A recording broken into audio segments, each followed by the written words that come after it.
सतगुर माहे समाना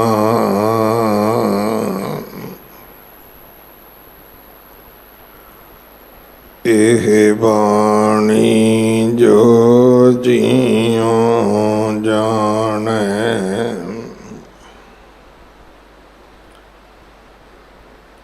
तिस अंतर रवे हर नाम बाणी गुरु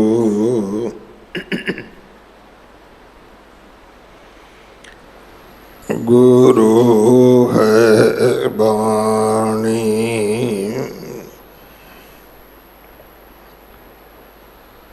विच बाणी अमृत सारे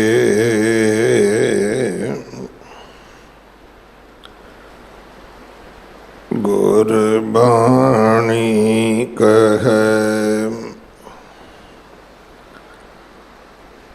सेवक जन माने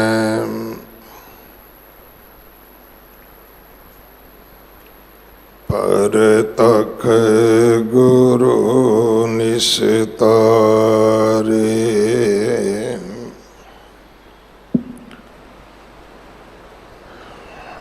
बाणी बिरलो विचार सी जे को गुरमुख होए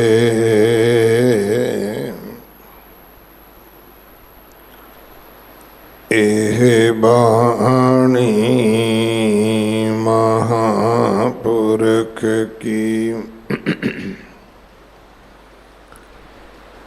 निज कर वासा होए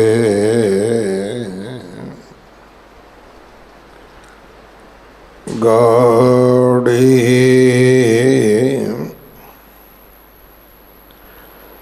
महला पंजवा पै मैं रचियो सब संसारा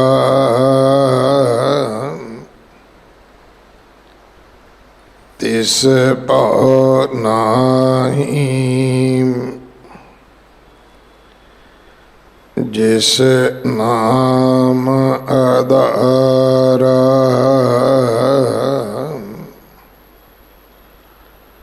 पाओ ना व्यापै तेरी शरणा जो तुद पावे सोई करना रहा सोग हरख में आवण जाना तिन सुख पाया जो प्रभ पाणा अगन सागर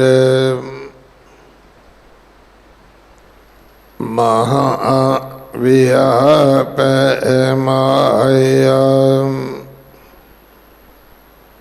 से शीतल जिन सतगुर पाया राख लय प्रभ राखण हारा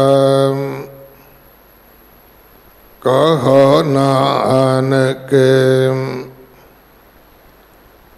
क्या जंत विचारा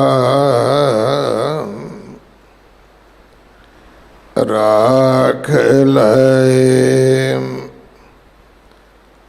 ਪ੍ਰਭ ਰਾਖਣ ਹਾਰਾ। ਕਹੋ ਨਾਨਕ ਕਿਆ ਜੰਤ ਵਿਚਾਰਾ।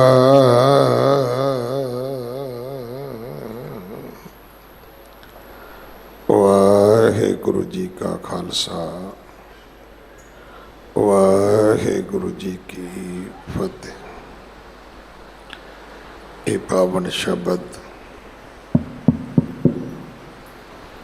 ਗੌੜੀ ਰਾਗ ਅੰਦਰ ਪੰਜਵੇਂ ਪਾਤਸ਼ਾਹ ਗੁਰੂ ਅਰਜਨ ਦੇਵ ਮਹਾਰਾਜ ਜੀ ਦੇ ਪਵਿੱਤਰ ਮੁਖ ਤੋਂ ਉਚਾਰਨ ਹੋਇਆ। 192 ਅੰਗ ਤੇ ਦਰਜ ਹੈ। ਇਸ ਸ਼ਬਦ ਦੀ ਵਿਚਾਰ ਭਾਈ ਸੁਖਜੀਤ ਸਿੰਘ ਜੀ ਕਨ੍ਹਈਆ ਆਪ ਜੀ ਨੂੰ ਸਰਵਣ ਕਰਵਾਉਣਗੇ। ਇੱਕ ਦਿਨ ਦਾ ਸਮਾਂ ਹੈ। ਪ੍ਰਬੰਧਕ ਸੇਵਾਦਾਰਾਂ ਵੱਲੋਂ ਭਾਈ ਸਾਹਿਬ ਜੀ ਦਾ ਧੰਨਵਾਦ। ਅੰਮ੍ਰਿਤ ਦਾ ਬਾਟਾ ਹਰ ਐਤਵਾਰ 11 ਵਜੇ ਤਿਆਰ ਹੁੰਦਾ ਹੈ। ਗੁਰੂ ਘਰ ਦੀ ਸੇਵਾ ਦੇ ਵਿੱਚ ਗੁਰੂ ਕੇ ਲੰਗਰਾਂ ਵਾਸਤੇ ਰਸਦ, ਕੜਾ ਪ੍ਰਸ਼ਾਦ ਦੀ ਦੇਗ ਵਾਸਤੇ ਦੇਸੀ ਘਿਓ, ਬਾਲਾ ਸਾਹਿਬ ਹੌਸਪਿਟਲ ਵਾਸਤੇ ਕੋਈ ਵੀ ਸੇਵਾ ਆਪ ਜੀ ਭੇਜ ਸਕਦੇ ਹੋ। ਘਰਾਂ ਦੇ ਵਿੱਚ ਪੰਜਾਬੀ ਬੋਲਿਆ ਕਰੋ, ਬੱਚਿਆਂ ਨੂੰ ਗੁਰਮੁਖੀ ਪੜ੍ਹਾਓ ਤਾਂ ਕਿ ਸਾਡੇ ਬੱਚੇ ਗੁਰੂ ਗ੍ਰੰਥ ਸਾਹਿਬ ਮਹਾਰਾਜ ਜੀ ਦੇ ਚਰਨੀ ਲੱਗ ਸਕਣ। ਅਗਲੇ ਸਮੇਂ ਲਈ ਗੁਰਬਾਣੀ ਵਿਚਾਰ ਸਰਵਣ ਕਰੀਏ ਜੀ। ਵਾਹਿਗੁਰੂ ਜੀ ਕਾ ਖਾਲਸਾ ਵਾਹਿਗੁਰੂ ਜੀ ਕੀ ਫਤਿਹ। ਵਾਹਿਗੁਰੂ ਵਾਹਿਗੁਰੂ ਸਤਨਾਮ ਧੰਨ ਵਾਹਿਗੁਰੂ ਸਾਹਿਬ ਜੀ। ਹਰ ਹੀ ਹੋਏ ਤਉ ਕਹਾ ਅਚਰਜ ਹੈ। ਸਤਿਗੁਰ ਪਦ ਕੋ ਪ੍ਰਾਪਤ ਵਾਰੋ। ਸਿੱਖ ਪਦ ਦਹੁਵਨ ਤੇ ਗੌਰਵ। ਆਤਮ ਕੀ ਪ੍ਰਾਪਤੀ ਵਿਚਾਰੋ। ਤਾਸ ਮਹਾਤਮ ਨਿਜ ਮੁਖ ਗਾਵਤ। ਜਥਾ ਉਕਤ ਮਤ ਬੁੱਧ ਹਮਾਰੋ।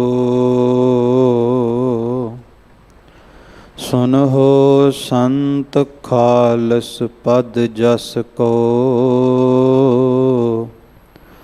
ਸ਼੍ਰਵਨ ਪ੍ਰਾਪਤ ਹੋਤ ਫਲ ਚਾਰੋ। ਮਨ ਤਨ ਬਲਿਹਾਰੀ ਦਰਸਾਰੀ। ਕੋਟ ਕੋਟ ਬੰਦਨ ਨਮਸਕਾਰਾ। ਬਾਰੰਬਾਰ ਜਾਓ ਲਖਵਾਰੀ।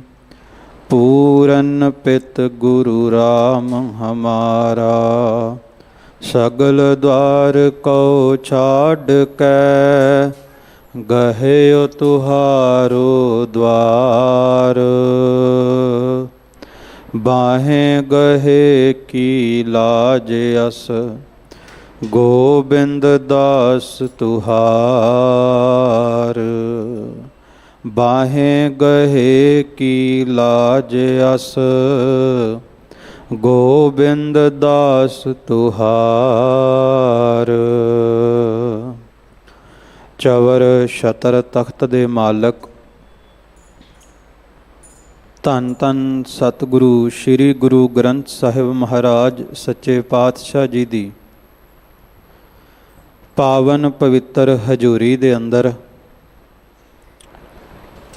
ਸਾਹਿਬ ਸਤਿਗੁਰੂ ਸ੍ਰੀ ਗੁਰੂ ਹਰਿਕ੍ਰਿਸ਼ਨ ਸਾਹਿਬ ਸੱਚੇ ਪਾਤਸ਼ਾਹ ਜੀ ਦੇ ਪਾਵਨ ਪਵਿੱਤਰ ਪਾਤਸ਼ਾਹੀ ਅਸਥਾਨ ਗੁਰਦੁਆਰਾ ਸ੍ਰੀ ਬੰਗਲਾ ਸਾਹਿਬ ਵਿਖੇ ਆਪ ਸਮੁੱਚੀ ਸੰਗਤ ਸਤਿਗੁਰ ਦੀ ਬਖਸ਼ਿਸ਼ ਦੇ ਪਾਤਰ ਬਣ ਰਹੇ ਹੋ। ਅੰਮ੍ਰਿਤ ਵੇਲੇ ਤੋਂ ਗੁਰੂ ਦਰਬਾਰ ਦੇ ਅੰਦਰ ਦੀਵਾਨ ਆਰੰਭ ਹੋਏ। ਗੁਰੂ ਸ਼ਬਦ ਦੇ ਗੁਰਬਾਣੀ ਦੇ ਜਾਪ ਆਸਾ ਕੀ ਵਾਰ ਦੇ ਕੀਰਤਨ ਆਪ ਸਭ ਸਮੁੱਚੀ ਸੰਗਤ ਨੇ ਸਰਵਣ ਕੀਤੇ। ਅਸਥਾਨ ਦੀ ਨਿਤਾ ਪ੍ਰਤ ਮਰਿਆਦਾ ਅਨੁਸਾਰ ਜੋ ਹਰ ਰੋਜ਼ ਸ੍ਰੀ ਗੁਰੂ ਗ੍ਰੰਥ ਸਾਹਿਬ ਮਹਾਰਾਜ ਸੱਚੇ ਪਾਤਸ਼ਾਹ ਜੀ ਦੀ ਪਾਵਨ ਪਵਿੱਤਰ ਬਾਣੀ ਦੀ ਲੜੀਵਾਰ ਵਿਚਾਰ ਇਸ ਅਸਥਾਨ ਤੋਂ ਸਰਵਣ ਕਰਵਾਈ ਜਾਂਦੀ ਹੈ। ਸਤਿਗੁਰੂ ਨੇ ਅੱਜ ਵੀ ਇਹ ਸਮਾਂ ਝੋਲੀ ਵਿੱਚ ਪਾਇਆ। ਆਓ ਵਿਚਾਰ ਆਰੰਭ ਕਰਨ ਤੋਂ ਪਹਿਲਾਂ ਸਤਿਗੁਰਾਂ ਨੂੰ ਨਮਸਕਾਰ ਕਰੀਏ। ਏਕੇ ਵਾਰ ਕਹਿਣ ਤੇ ਸਤਿਗੁਰੂ ਗੁਰੂ ਗ੍ਰੰਥ ਸਾਹਿਬ ਮਹਾਰਾਜ ਜੀ ਨੂੰ ਦੋਵੇਂ ਹੱਥ ਜੋੜ ਕਰਕੇ ਸੀਸ ਝੁਕਾਉਂਦੇ ਹੋਏ ਉਚਾਰਨ ਕਰੋ, ਵਾਹਿਗੁਰੂ ਜੀ ਕਾ ਖਾਲਸਾ ਵਾਹਿਗੁਰੂ ਜੀ ਕੀ ਫਤਿਹ। ਗੁਰੂ ਸਰੂਪ ਗੁਰੂ ਖਾਲਸਾ ਸਾਧ ਸੰਗਤ ਜੀ, ਜਿੱਥੇ ਸ਼ਬਦ ਦੀ ਵਿਚਾਰ ਵਾਸਤੇ ਸਮਾਂ ਪ੍ਰਾਪਤ ਹੋਇਆ, ਉੱਥੇ ਅੱਜ ਇੱਕ ਮਹਾਨ ਗੁਰਸਿੱਖ ਗੁਰੂ ਖਾਲਸਾ ਪੰਥ ਦੇ ਵਾਸਤੇ ਤਨ ਕੁਰਬਾਨ ਕਰਨ ਵਾਲੇ ਉਸ ਸਿੱਦਕੀ ਸਿੱਖ ਜਿਨ੍ਹਾਂ ਨੂੰ ਆਪਾਂ ਰੋਜ਼ਾਨਾ ਅਰਦਾਸ ਦੇ ਵਿੱਚ ਵੀ ਯਾਦ ਕਰਦੇ ਹਾਂ, ਭਾਈ ਸਾਹਿਬ ਭਾਈ ਤਾਰੂ ਸਿੰਘ ਸਾਹਿਬ ਜੀ। ਅਰਦਾਸ ਦੇ ਵਿੱਚ ਅਕਸਰ ਗੁਰੂ ਕਾ ਸਿੱਖ ਉਹਨਾਂ ਦੀ ਕਮਾਈ ਦਾ ਧਿਆਨ ਧਰ ਕੇ ਵਾਹਿਗੁਰੂ ਸ਼ਬਦ ਦਾ ਉਚਾਰਨ ਕਰਦਾ ਹੈ। ਉਸ ਮਹਾਨ ਗੁਰਸਿੱਖ ਦਾ ਅੱਜ ਜਨਮ ਦਿਹਾੜਾ ਵੀ ਹੈ। ਉਹਨਾਂ ਦੇ ਜੀਵਨ ਦੇ ਉੱਤੇ ਵੀ ਆਪਾਂ ਝਾਤ ਜ਼ਰੂਰ ਪਾਵਾਂਗੇ ਕਿ ਦੇਖੋ ਜਿਨ੍ਹਾਂ ਗੁਰਸਿੱਖਾਂ ਦਾ ਨਾਮ ਅਰਦਾਸ ਦੇ ਵਿੱਚ ਲਿਆ ਜਾ ਰਿਹਾ ਹੈ। ਪਹਿਲਾਂ ਗੁਰਸਿੱਖ ਪ੍ਰਥਮ ਭਗਉਤੀ ਸਿਮਰ ਕੈ ਅਕਾਲ ਪੁਰਖ ਵਾਹਿਗੁਰੂ ਦੀ ਆਦਿ ਸ਼ਕਤੀ ਪਰਮਾਤਮਾ ਨੂੰ ਨਮਸਕਾਰ ਕਰਦਾ ਹੈ। ਦਸੇ ਪਾਤਸ਼ਾਹੀਆਂ ਦਾ ਨਾਮ ਉਚਾਰਨ ਕਰਦਾ ਹੈ ਅਤੇ ਨਾਲ ਹੀ ਧੰਨ ਗੁਰੂ ਗ੍ਰੰਥ ਸਾਹਿਬ ਜੀ ਨੂੰ ਨਮਸਕਾਰ ਕਰਦਾ ਹੈ। ਸਤਿਗੁਰਾਂ ਦੇ ਨਾਮਾਂ ਤੋਂ ਬਾਅਦ ਪੰਜਾਂ ਪਿਆਰਿਆਂ, ਚਾਰ ਸਾਹਿਬਜ਼ਾਦਿਆਂ, 40 ਮੁਕਤਿਆਂ, ਹਠੀਆਂ, ਜਪੀਆਂ, ਤਪੀਆਂ, ਚਿੱਤਾਂ ਗੁਪਤਾਂ, ਜਿਨ੍ਹਾਂ ਨੇ ਨਾਮ ਜਪਿਆ, ਜਿਨ੍ਹਾਂ ਵੰਡ ਕੇ ਛਕਣ ਦੀ ਸਿੱਖਿਆ ਦਿੱਤੀ ਹੈ, ਜਿਨ੍ਹਾਂ ਨੇ ਸ਼ਰਨ ਆਏ ਵਾਸਤੇ ਦੇਗ ਚਲਾਈ ਹੈ, ਚੜ੍ਹ ਕੇ ਆਏ ਹੋਏ ਵਾਸਤੇ ਤੇਗ ਵੀ ਚਲਾਈ ਹੈ, ਜਿਨ੍ਹਾਂ ਸਿੰਘਾਂ ਸਿੰਘਣੀਆਂ ਨੇ ਧਰਮ ਹੇਤ ਸੀਸ ਦਿੱਤੇ ਨੇ, ਜਿਨ੍ਹਾਂ ਸਿੰਘਾਂ ਸਿੰਘਣੀਆਂ ਨੇ ਗੁਰੂ ਘਰਾਂ ਦੀ ਸੇਵਾ ਵਾਸਤੇ ਬੰਦ ਕਟਵਾਏ, ਜਿਨ੍ਹਾਂ ਨੇ ਚਰਖੜੀਆਂ ਤੇ ਚੜ੍ਹ ਕੇ ਵੀ ਸਿੱਖੀ ਕੇਸਾਂ ਸੁਆਸਾਂ ਸੰਗ ਨਿਭਾਈ, ਜਿਨ੍ਹਾਂ ਨੇ ਧਰਮ ਹਾਰਿਆ ਨਹੀਂ। ਲੋਕ ਧਰਮ ਹਾਰਦੇ ਨੇ, ਸੰਸਾਰ ਜਿੱਤਦੇ, ਸੰਸਾਰ ਕਮਾਉਂਦੇ ਆ, ਪਰ ਅਰਦਾਸ ਵਿੱਚ ਉਹਨਾਂ ਨੂੰ ਯਾਦ ਕੀਤਾ ਜਾਂਦਾ ਹੈ ਜਿਨ੍ਹਾਂ ਨੇ ਤਨ ਕੁਰਬਾਨ ਕਰ ਲਿਆ ਪਰ ਧਰਮ ਨਹੀਂ ਹਾਰਿਆ, ਜਿਨ੍ਹਾਂ ਨੇ ਖੋਪੜ ਉਤਰਾਉਣੇ ਮਨਜ਼ੂਰ ਕੀਤੇ ਪਰ ਉਹਨਾਂ ਨੇ ਗੁਰੂ ਗੋਬਿੰਦ ਸਿੰਘ ਮਹਾਰਾਜ ਦੀ ਮੋਹਰ ਕੇਸਾਂ ਨੂੰ ਆਪਣੇ ਸਿਰ ਤੋਂ ਵੱਖਰਾ ਨਹੀਂ ਕੀਤਾ, ਤਨ ਤੋਂ ਵੱਖਰਾ ਨਹੀਂ ਕੀਤਾ। ਉਸ ਮਹਾਨ ਗੁਰਸਿੱਖ ਬਾਰੇ ਭਾਈ ਸਾਹਿਬ ਭਾਈ ਰਤਨ ਸਿੰਘ ਜੀ ਭੰਗੂ ਲਿਖਦੇ ਨੇ, ਮਾਝੇ ਮੋ ਬਸਤ ਥੇ ਭਲੇ ਸੋ ਪੂਲੇ ਗਾਮ, ਹਠੀ ਤਪੀ ਸਾਚੋ ਸਤੀ ਨਿਹੰਗ ਤਾਰੂ ਸਿੰਘ ਨਾਮ। ਭਾਈ ਰਤਨ ਸਿੰਘ ਭੰਗੂ ਕਹਿੰਦੇ ਮਾਝੇ ਦੇ ਵਿੱਚ ਇੱਕ ਪਿੰਡ ਹੈ ਪੂਲਾ। ਉਸ ਪੂਲੇ ਪਿੰਡ ਦੇ ਵਿੱਚ ਭਾਈ ਜੋਧ ਸਿੰਘ ਦੇ ਘਰ ਇਸ ਮਹਾਨ ਪਵਿੱਤਰ ਆਤਮਾ ਦਾ ਜਨਮ ਹੋਇਆ, ਜਿਨ੍ਹਾਂ ਦਾ ਨਾਮ ਤਾਰੂ ਸਿੰਘ ਰੱਖਿਆ। ਤੇ ਭਾਈ ਰਤਨ ਸਿੰਘ ਭੰਗੂ ਨੇ ਭਾਈ ਤਾਰੂ ਸਿੰਘ ਦੀ ਸ਼ਖਸੀਅਤ ਤੋਂ ਜਾਣੂ ਕਰਾਉਣ ਵਾਸਤੇ ਨਿਹੰਗ ਸ਼ਬਦ ਨਾਲ ਭਾਈ ਤਾਰੂ ਸਿੰਘ ਦੇ ਨਾਮ ਦੇ ਨਾਲ ਲਾਇਆ। ਪੁਰਾਤਨ ਇਤਿਹਾਸਕ ਸਰੋਤਾਂ ਦੇ ਵਿੱਚ ਚਾਹੇ ਬਾਬਾ ਗੁਰਬਖਸ਼ ਸਿੰਘ ਜੀ, ਜਿਨ੍ਹਾਂ ਅਕਾਲ ਤਖਤ ਸਾਹਿਬ ਵਿਖੇ ਸਿਹਰਾ ਬਨ ਕੇ ਲਾੜੀ ਮੌਤ ਦੀ ਵਿਆਹੀ, ਚਾਹੇ ਭਾਈ ਮਨੀ ਸਿੰਘ ਜੀ, ਭਾਈ ਬੁਲਾਕਾ ਸਿੰਘ ਜੀ, ਬਾਬਾ ਤਾਰਾ ਸਿੰਘ ਜੀ ਵਾਂ ਵਾਲੇ, ਬਾਬਾ ਦੀਪ ਸਿੰਘ ਜੀ, ਸਰੋਤਾਂ ਵਿੱਚ ਸਾਡੇ ਇਤਿਹਾਸਕਾਰਾਂ ਨੇ ਸ਼ਹੀਦਾਂ ਨੂੰ ਨਿਹੰਗ ਸ਼ਬਦ ਦੇ ਨਾਲ ਸਨਮਾਨਿਆ। ਭਾਈ ਰਤਨ ਸਿੰਘ ਭੰਗੂ ਕਹਿੰਦੇ ਨੇ, ਹਠੀ ਤਪੀ, ਹੱਠ ਕਰਦੇ ਨੇ ਗੁਰੂ ਕੀ ਸੇਵਾ ਦਾ, ਤਪ ਕਰਦੇ ਨੇ ਗੁਰੂ ਕੀ ਸੇਵਾ ਦਾ, ਜਪ ਕਰਦੇ ਨੇ ਗੁਰੂ ਕੇ ਸ਼ਬਦ ਦਾ, ਤੇ ਜਨਮ ਤੋਂ ਹੀ ਮਾਤਾ ਪਿਤਾ ਨੇ ਸਿੱਖੀ ਕੇਸਾਂ ਸੁਆਸਾਂ ਨਾਲ ਨਿਭਾਉਣ ਦੀ ਗੁੜਤੀ ਦਿੱਤੀ ਹੋਈ ਹੈ। ਜਿਸ ਸਮੇਂ ਭਾਈ ਤਾਰੂ ਸਿੰਘ ਜੀ ਦਾ ਜਨਮ ਹੁੰਦਾ ਹੈ, ਉਸ ਸਮੇਂ ਸ੍ਰੀ ਅਕਾਲ ਤਖਤ ਸਾਹਿਬ ਦੇ ਜਥੇਦਾਰ ਖਾਲਸਾ ਪੰਥ ਦੀ ਅਗਵਾਈ ਕਰ ਰਹੇ ਨੇ ਸਿੰਘ ਸਾਹਿਬ ਦੀਵਾਨ ਦਰਬਾਰਾ ਸਿੰਘ ਜੀ, ਬੁੱਢੇ ਦਲ ਦੇ ਦੂਸਰੇ ਮੁਖੀ। 8-7 ਸਾਲ ਦੀ ਉਮਰ ਦੇ ਵਿੱਚ ਉਹਨਾਂ ਪਾਸੋਂ ਖੰਡੇ ਦੀ ਪਹੁਲ ਲਈ। ਪਿਤਾ ਜੀ ਚੜ੍ਹਾਈ ਕਰ ਚੁੱਕੇ ਸਨ। ਘਰ ਦੇ ਵਿੱਚ ਕੇਵਲ ਮਾਂ ਤੇ ਇੱਕ ਭੈਣ ਬੀਬੀ ਤਾਰੋ। ਹੁਣ 3 ਜਾਣੇ ਆਪਣੇ ਘਰ ਦੇ ਵਿੱਚ ਰਹਿ ਕਰਕੇ ਨਾਲੇ ਸਿੱਖੀ ਕਮਾਉਂਦੇ ਨੇ, ਨਾਲੇ ਸੇਵਾ ਕਰਦੇ ਨੇ ਗੁਰਸਿੱਖਾਂ ਦੀ, ਤੇ ਗੁਰੂ ਦਾ ਸ਼ੁਕਰਾਨਾ ਕਰਦੇ ਨੇ, ਸ਼ਿਕਵਾ ਨਹੀਂ ਕਰਦੇ। ਪਰ ਦੇਖੋ, ਸ਼ੁਕਰਾਨਾ ਸੁੱਖਾਂ ਵਿੱਚ ਕੋਈ ਕਰੇ ਤੇ ਨਜ਼ਰ ਆਉਂਦਾ ਹੈ, ਪਰ ਜਿਸ ਸਮੇਂ ਭਾਈ ਤਾਰੂ ਸਿੰਘ, ਉਹਨਾਂ ਦੀ ਮਾਤਾ, ਉਹਨਾਂ ਦੀ ਭੈਣ ਸ਼ੁਕਰਾਨਾ ਕਰ ਰਹੀ ਹੈ, ਉਸ ਸਮੇਂ ਸਿੰਘਾਂ ਦੇ ਹਾਲਾਤ ਕੀ ਨੇ? ਉਸ ਸਮੇਂ ਸਿੱਖ ਕਿਸ ਤਰ੍ਹਾਂ ਸਿੱਖੀ ਨਿਭਾ ਰਹੇ ਨੇ? ਉਹਨਾਂ ਹਾਲਾਤਾਂ ਨੂੰ ਜੇਕਰ ਵੇਖੀਏ ਤੇ ਰੂਹ ਵੀ ਕੰਬ ਜਾਂਦੀ ਹੈ ਕਿ ਸੱਚਮੁੱਚ ਜਿਸ ਤਰ੍ਹਾਂ ਸਾਡੇ ਵੱਡੇ ਵਡੇਰੇ ਸਿੱਖੀ ਸਿਦਕ ਨਿਭਾ ਗਏ, ਆਮ ਬੰਦਾ ਇਸ ਤਰ੍ਹਾਂ ਸਿਦਕ ਨਹੀਂ ਨਿਭਾ ਸਕਦਾ। ਖਾਲਸਾ ਜੀ, ਉਸ ਸਮੇਂ ਸਿੰਘਾਂ ਦਾ ਪੱਤਾ ਪੱਤਾ ਬੈਰੀ ਹੈ। ਸਿੰਘਾਂ ਦੇ ਸੌਣ ਤੇ ਪਾਬੰਦੀ ਹੈ, ਸਿੰਘਾਂ ਦੇ ਖਾਣ ਤੇ ਪਾਬੰਦੀ ਹੈ, ਸਿੰਘਾਂ ਦੇ ਰਹਿਣ ਤੇ ਪਾਬੰਦੀ ਹੈ, ਸਿੱਖਾਂ ਦੇ ਵਸਤਰ ਪਾਉਣ ਤੇ ਵੀ ਪਾਬੰਦੀਆਂ ਲਾਈਆਂ ਹੋਈਆਂ। ਭਾਵ ਕਿਤੇ ਵੀ ਸਿੰਘ ਨਜ਼ਰ ਆਉਂਦਾ ਹੈ ਤੇ ਆਦੇਸ਼ ਜਾਰੀ ਕੀਤੇ ਹੋਏ ਨੇ ਵੀ ਸਿਰ ਵੱਢ ਕੇ ਹਕੂਮਤ ਦੇ ਸਾਹਮਣੇ ਪੇਸ਼ ਕਰ ਦਿੱਤਾ ਜਾਵੇ। ਜੇ ਕੋਈ ਸਿੱਖ ਦਾ ਸਿਰ ਵੱਢ ਕੇ ਲਿਆਉਂਦਾ 50 ਰੁਪਏ ਇਨਾਮ, ਜੇ ਕੋਈ ਸਿੱਖ ਦੀ ਮੁਖਬਰੀ ਕਰਦਾ, ਸਿੱਖ ਦੀ ਖਬਰ ਸਰਕਾਰ ਨੂੰ ਦਿੰਦਾ 25 ਰੁਪਏ ਇਨਾਮ, ਜੇ ਕੋਈ ਸਿੱਖ ਦਾ ਧਨ ਲੁੱਟਦਾ, ਕੋਈ ਸਿੱਖ ਦੇ ਘਰ ਦੀ ਇੱਜ਼ਤ ਲੁੱਟਦਾ ਤੇ ਉਹਦੇ ਤੇ ਸਰਕਾਰ ਵੱਲੋਂ ਮੁਕੱਦਮਾ ਕੋਈ ਨਹੀਂ ਚੱਲਦਾ। ਇਹ ਐਲਾਨ ਹਕੂਮਤ ਨੇ ਕੀਤੇ ਹੋਏ ਸਨ, ਪਰ ਉਹਨਾਂ ਸਮਿਆਂ ਵਿੱਚ ਵੀ ਸਾਡੇ ਮਰਜੀਵੜੇ ਸਿੱਖਾਂ ਨੇ ਸਿੱਖੀ ਤੋਂ ਬੇਮੁਖ ਹੋ ਕੇ ਨਹੀਂ ਵਿਖਾਇਆ। ਕਹਿੰਦੇ ਸਮਾਂ ਆਇਆ ਜਿਹੜਾ ਖਾਨ ਬਹਾਦਰ, ਜਿਹਨੂੰ ਜ਼ਕਰੀਆ ਖਾਨ ਕਿਹਾ ਜਾਂਦਾ ਹੈ, ਆਪਣੇ ਦਰਬਾਰ ਦੇ ਵਿੱਚ ਵਜ਼ੀਰਾਂ ਨੂੰ ਪੁੱਛਦਾ ਹੈ, ਨਵਾਬ ਮੁਲਖਈਨ ਕੋ ਪੁੱਛੈ ਸਿੰਘ ਕਿਮ ਰਿਜ਼ਕ ਖਾਹੇ, ਨਹਿ ਉਗਰਾਹੀ ਨਹਿ ਹਲਵਾਹੀ ਨਹਿ ਆਮਦਨੀ ਚਾਕਰੀ ਫਿਰਾਹੇ। ਨਵਾਬ ਕਹਿੰਦਾ ਆਪਣੇ ਵਜ਼ੀਰਾਂ ਨੂੰ, ਕਹਿੰਦਾ ਸਿੰਘਾਂ ਦੇ ਅਗਰਾਈ ਕਰਨ ਤੇ ਪਾਬੰਦੀ ਲਾਈ ਹੈ, ਸਿੰਘਾਂ ਦੇ ਹੱਲ ਵਾਹੁਣ ਤੇ ਖੇਤੀ ਦੇ ਉੱਤੇ ਪਾਬੰਦੀ ਲਾਈ ਹੈ, ਕੰਮ ਵੀ ਨਹੀਂ ਕਰ ਸਕਦੇ, ਕੋਈ ਕਿਰਤ ਨਹੀਂ ਕਰ ਸਕਦੇ, ਸ਼ਹਿਰਾਂ ਵਿੱਚ ਇਹ ਨਹੀਂ ਰਹਿ ਸਕਦੇ, ਜਿਹੜਾ ਕਿਸੇ ਸਿੱਖ ਨੂੰ ਪਾਣੀ ਵੀ ਪਿਆਏਗਾ ਉਹਦੇ ਸਾਰੇ ਦਾ ਸਾਰਾ ਪਰਿਵਾਰ ਸਰਕਾਰ ਬਰਬਾਦ ਕਰ ਦੇਵੇਗੀ। ਇਹ ਮਰਦੇ ਕਿਉਂ ਨਹੀਂ? ਫਿਰ ਵੀ ਰੋਜ਼ ਕਿਤੇ ਨਾ ਕਿਤੇ ਕੋਈ ਨਾ ਕੋਈ ਸਿੱਖ ਨਜ਼ਰ ਆ ਹੀ ਜਾਂਦਾ, ਇਹ ਖਤਮ ਕਿਉਂ ਨਹੀਂ ਹੋ ਰਹੇ? ਕਹਿੰਦਾ ਜਿਮ ਪਿੰਡਨ ਸਿੰਘਣ ਭਇਓ, ਸੋਈ ਪਿੰਡ ਉਜਾੜ ਮੈਂ ਦਿਓ। ਜੇ ਕਿਸੇ ਪਿੰਡ ਵਿੱਚ ਵੀ ਸਿੱਖ ਨਜ਼ਰ ਆਉਂਦਾ ਹੈ, ਕਹਿੰਦਾ ਸਰਕਾਰ ਤੇ ਸਾਰਾ ਪਿੰਡ ਉਜਾੜ ਦਿੰਦੀ ਹੈ। ਇਹ ਸਿੱਖ ਫਿਰ ਵੀ ਕਿਵੇਂ ਜਿਉਂਦੇ ਨੇ? ਇਹ ਮਰਦੇ ਕਿਉਂ ਨਹੀਂ? ਰਿਜ਼ਕ ਬਿਨਾਂ ਤੇ ਕੋਈ ਜਿਉਂਦਾ ਨਹੀਂ ਰਹਿ ਸਕਦਾ, ਪਰ ਇਹ ਮਰਦੇ ਕਿਉਂ ਨਹੀਂ? ਕਹਿੰਦੇ ਇੱਕ ਦੁਸ਼ਟ ਕਹਿਣ ਲੱਗਾ, ਜੀ ਮੁਰਸ਼ਦ ਇਨਕਾ ਵਲੀ ਭਇਓ ਹੈ, ਇਨਕੋ ਆਬੇ ਹਯਾਤ ਦਿਓ ਹੈ। ਕਹਿੰਦਾ ਜਿਹੜਾ ਇਹਨਾਂ ਦਾ ਮੁਰਸ਼ਦ ਕਾਮਲ ਸਾਹਿਬੇ ਕਮਾਲ ਗੁਰੂ ਗੋਬਿੰਦ ਸਿੰਘ ਪਾਤਸ਼ਾਹ ਹੋਇਆ, ਉਹਨੇ ਇਹਨਾਂ ਨੂੰ ਇੱਕ ਆਬੇ ਹਯਾਤ ਦਿੱਤਾ ਹੈ। ਇਹ ਉਸ ਆਬੇ ਹਯਾਤ ਦੇ ਜਦੋਂ 5 ਚੂਲੇ ਛਕ ਲੈਂਦੇ ਨੇ, ਇਹ ਮਰ ਕੇ ਵੀ ਨਹੀਂ ਮਰਦੇ, ਮੌਤ ਦੀਆਂ ਅੱਖਾਂ ਚੱਖਾਂ ਪਾ ਕੇ ਵੀ ਮੌਤ ਨੂੰ ਡਰਾ ਦਿੰਦੇ ਨੇ। ਖਾਲਸਾ ਜੀ, ਇੱਥੇ ਇੱਕ ਹਰ ਭਗਤ ਨਰੰਜਨੀਆ ਸੀ। ਹਰ ਭਗਤ ਨਰੰਜਨੀਆ ਸਿੱਖਾਂ ਦੇ ਨਾਲ ਬਹੁਤ ਖਾਰ ਖਾਂਦਾ ਸੀ। ਕਹਿੰਦੇ ਜਦੋਂ ਨਵਾਬ ਇਹ ਗੱਲ ਕਰ ਰਿਹਾ ਵਜ਼ੀਰਾਂ ਦੇ ਨਾਲ, ਬੜੀ ਜ਼ੋਰ ਦੇ ਨਾਲ ਬੋਲ ਉੱਠਿਆ, ਇੱਕ ਦੁਸ਼ਟ ਤਬ ਐਸੇ ਕਹਿਓ, ਸਿੰਘਨ ਨਹਿ ਭੂਖੇ ਮਰਾਹੇ। ਸਿੰਘਨ ਭਇਓ ਐਸ ਜਗ ਮਾਹੇ, ਉਨ ਦੇ ਕੇ ਪਿੱਛੇ ਖਾਹੇ।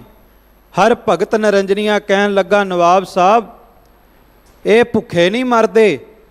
ਐਸੇ ਐਸੇ ਸਿੱਖ ਨੇ ਹਜੇ ਵੀ ਇਸ ਭਾਰਤ ਦੀ ਧਰਤੀ ਤੇ, ਪੰਜਾਬ ਦੀ ਧਰਤੀ ਤੇ, ਜਿਹੜੇ ਸਿੰਘ ਜੰਗਲਾਂ ਵਿੱਚ ਰਹਿੰਦੇ ਨੇ ਨਾ, ਉਹ ਸਿੱਖ ਘਰਾਂ ਤੋਂ ਪ੍ਰਸ਼ਾਦਾ ਬਣਾ ਕੇ ਜੰਗਲਾਂ ਵਿੱਚ ਜਾ ਕੇ ਪਹਿਲਾਂ ਉਹਨਾਂ ਸਿੰਘਾਂ ਨੂੰ ਲੰਗਰ ਛਕਾਉਂਦੇ ਨੇ, ਫਿਰ ਆਪ ਛਕਦੇ ਨੇ।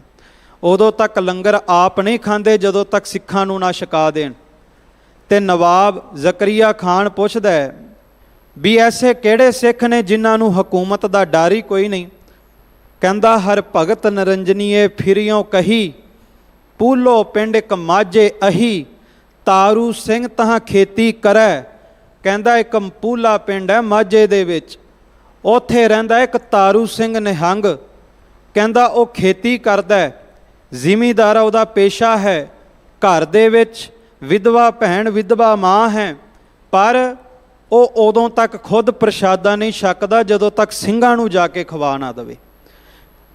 ਤੇ ਜ਼ਕਰੀਆ ਖਾਨ ਕਹਿੰਦਾ ਉਹਨੂੰ ਜਾ ਕੇ ਸਮਝਾਓ ਹਕੂਮਤ ਨਾਲ ਮੱਥਾ ਨਾ ਲਵੇ।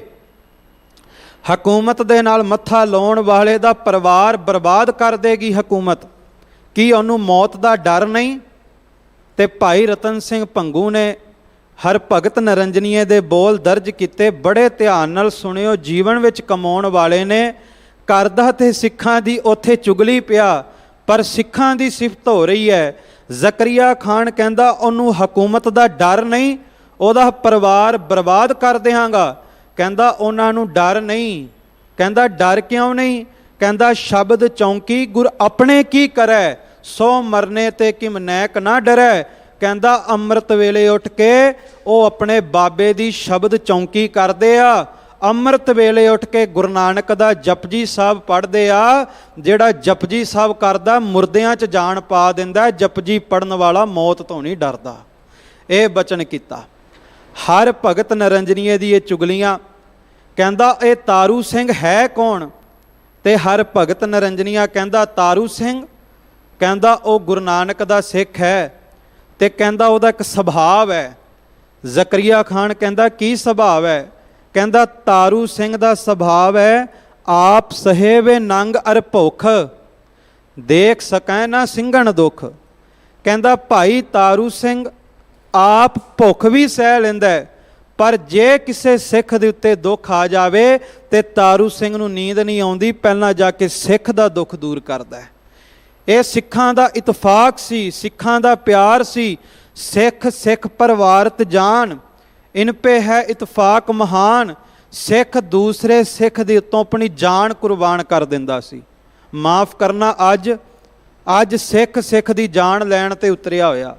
ਆਪਣੇ ਪੂਰਵਜਾਂ ਤੋਂ ਸਿੱਖਿਆ ਲਈਏ।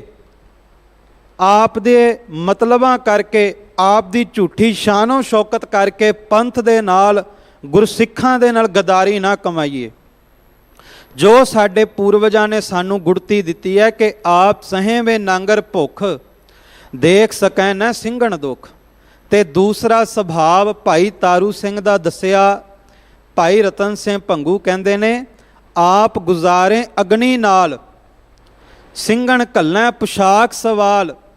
ਕਹਿੰਦਾ ਜਦੋਂ ਸਰਦੀਆਂ ਦੇ ਦਿਨ ਹੁੰਦੇ ਨੇ, ਸਿਆਲ ਹੁੰਦੇ ਨੇ, ਤੇ ਸਿਆਲਾਂ ਦੇ ਵਿੱਚ ਅਕਸਰ ਲੋਕ ਮੋਟੇ ਕੱਪੜੇ ਪਾਇਆ ਕਰਦੇ ਆ, ਠੰਡ ਨਾ ਲੱਗ ਜਾਵੇ। ਕਹਿੰਦਾ ਭਾਈ ਤਾਰੂ ਸਿੰਘ ਐਸਾ ਸਿਦਕ ਵਾਲਾ ਸਿੱਖ ਹੈ, ਆਪਣੇ ਘਰ ਦੇ ਵਿੱਚ ਆਪਣੀ ਮਾਂ ਆਪਣੀ ਭੈਣ ਦੇ ਨਾਲ ਅੱਗ ਬਾਲ ਕਰਕੇ, ਅੱਗ ਸੇਕ ਕਰਕੇ ਗੁਜ਼ਾਰਾ ਕਰ ਲੈਂਦਾ ਹੈ। ਆਪਣੇ ਤਨ ਤੇ ਕੱਪੜੇ ਨਹੀਂ ਪਾਉਂਦਾ, ਪਰ ਵਧੀਆ ਤੋਂ ਵਧੀਆ ਪੋਸ਼ਾਕ ਸਵਾ ਕਰਕੇ ਜੰਗਲ ਵਿੱਚ ਸਿੰਘਾਂ ਨੂੰ ਦੇ ਕੇ ਆਉਂਦਾ ਹੈ। ਇਹ ਭਾਈ ਤਾਰੂ ਸਿੰਘ ਦਾ ਸੁਭਾਅ ਹੈ। ਜ਼ਕਰੀਆ ਖਾਨ ਕਹਿੰਦਾ ਇਹਨੂੰ ਮੇਰੇ ਸਾਹਮਣੇ ਕਚਹਿਰੀ ਦੇ ਵਿੱਚ ਪੇਸ਼ ਕੀਤਾ ਜਾਵੇ। ਇੱਥੇ ਹਰ ਭਗਤ ਨਰੰਜਨੀਏ ਨੇ ਦੋ ਸਿੱਖਾਂ ਦੀ ਚੁਗਲੀ ਲਾਈ ਸੀ। ਪਹਿਲੀ ਭਾਈ ਤਾਰੂ ਸਿੰਘ ਦੀ, ਦੂਸਰੀ ਬਾਬਾ ਮਹਿਤਾਬ ਸਿੰਘ ਦੀ, ਜਿਨ੍ਹਾਂ ਮੱਸੇ ਰੰਗੜ ਦਾ ਸਿਰ ਵੱਢਿਆ ਸੀ।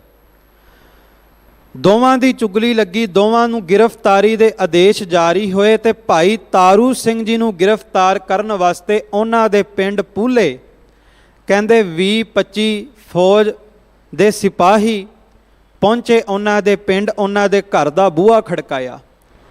ਭਾਈ ਤਾਰੂ ਸਿੰਘ ਜੀ ਆਪਣੀ ਭੈਣ ਦੇ ਨਾਲ ਸਿੰਘਾਂ ਨੂੰ ਪ੍ਰਸ਼ਾਦਾ ਪਹੁੰਚਾਉਣ ਵਾਸਤੇ ਗਏ ਹੋਏ ਸਨ। ਕਹਿੰਦੇ ਇੱਧਰ ਮਾਤਾ ਜੀ ਰਾਤ ਦਾ ਪ੍ਰਸ਼ਾਦਾ ਤਿਆਰ ਕਰ ਰਹੇ ਸਨ, ਦੇਗ ਧਰੀ ਹੋਈ ਸੀ। ਵੇਖੋ ਸਿੱਖਾਂ ਦੀ ਮਾਵਾਂ ਦੇ ਸਿਦਕ ਕੈਸੇ ਆ। ਸਿਪਾਹੀਆਂ ਨੇ ਜਾ ਕੇ ਬੂਹਾ ਖੜਕਾਇਆ, ਕਹਿੰਦੇ ਤਾਰੂ ਸਿੰਘ ਕਿੱਧਰ ਹੈ।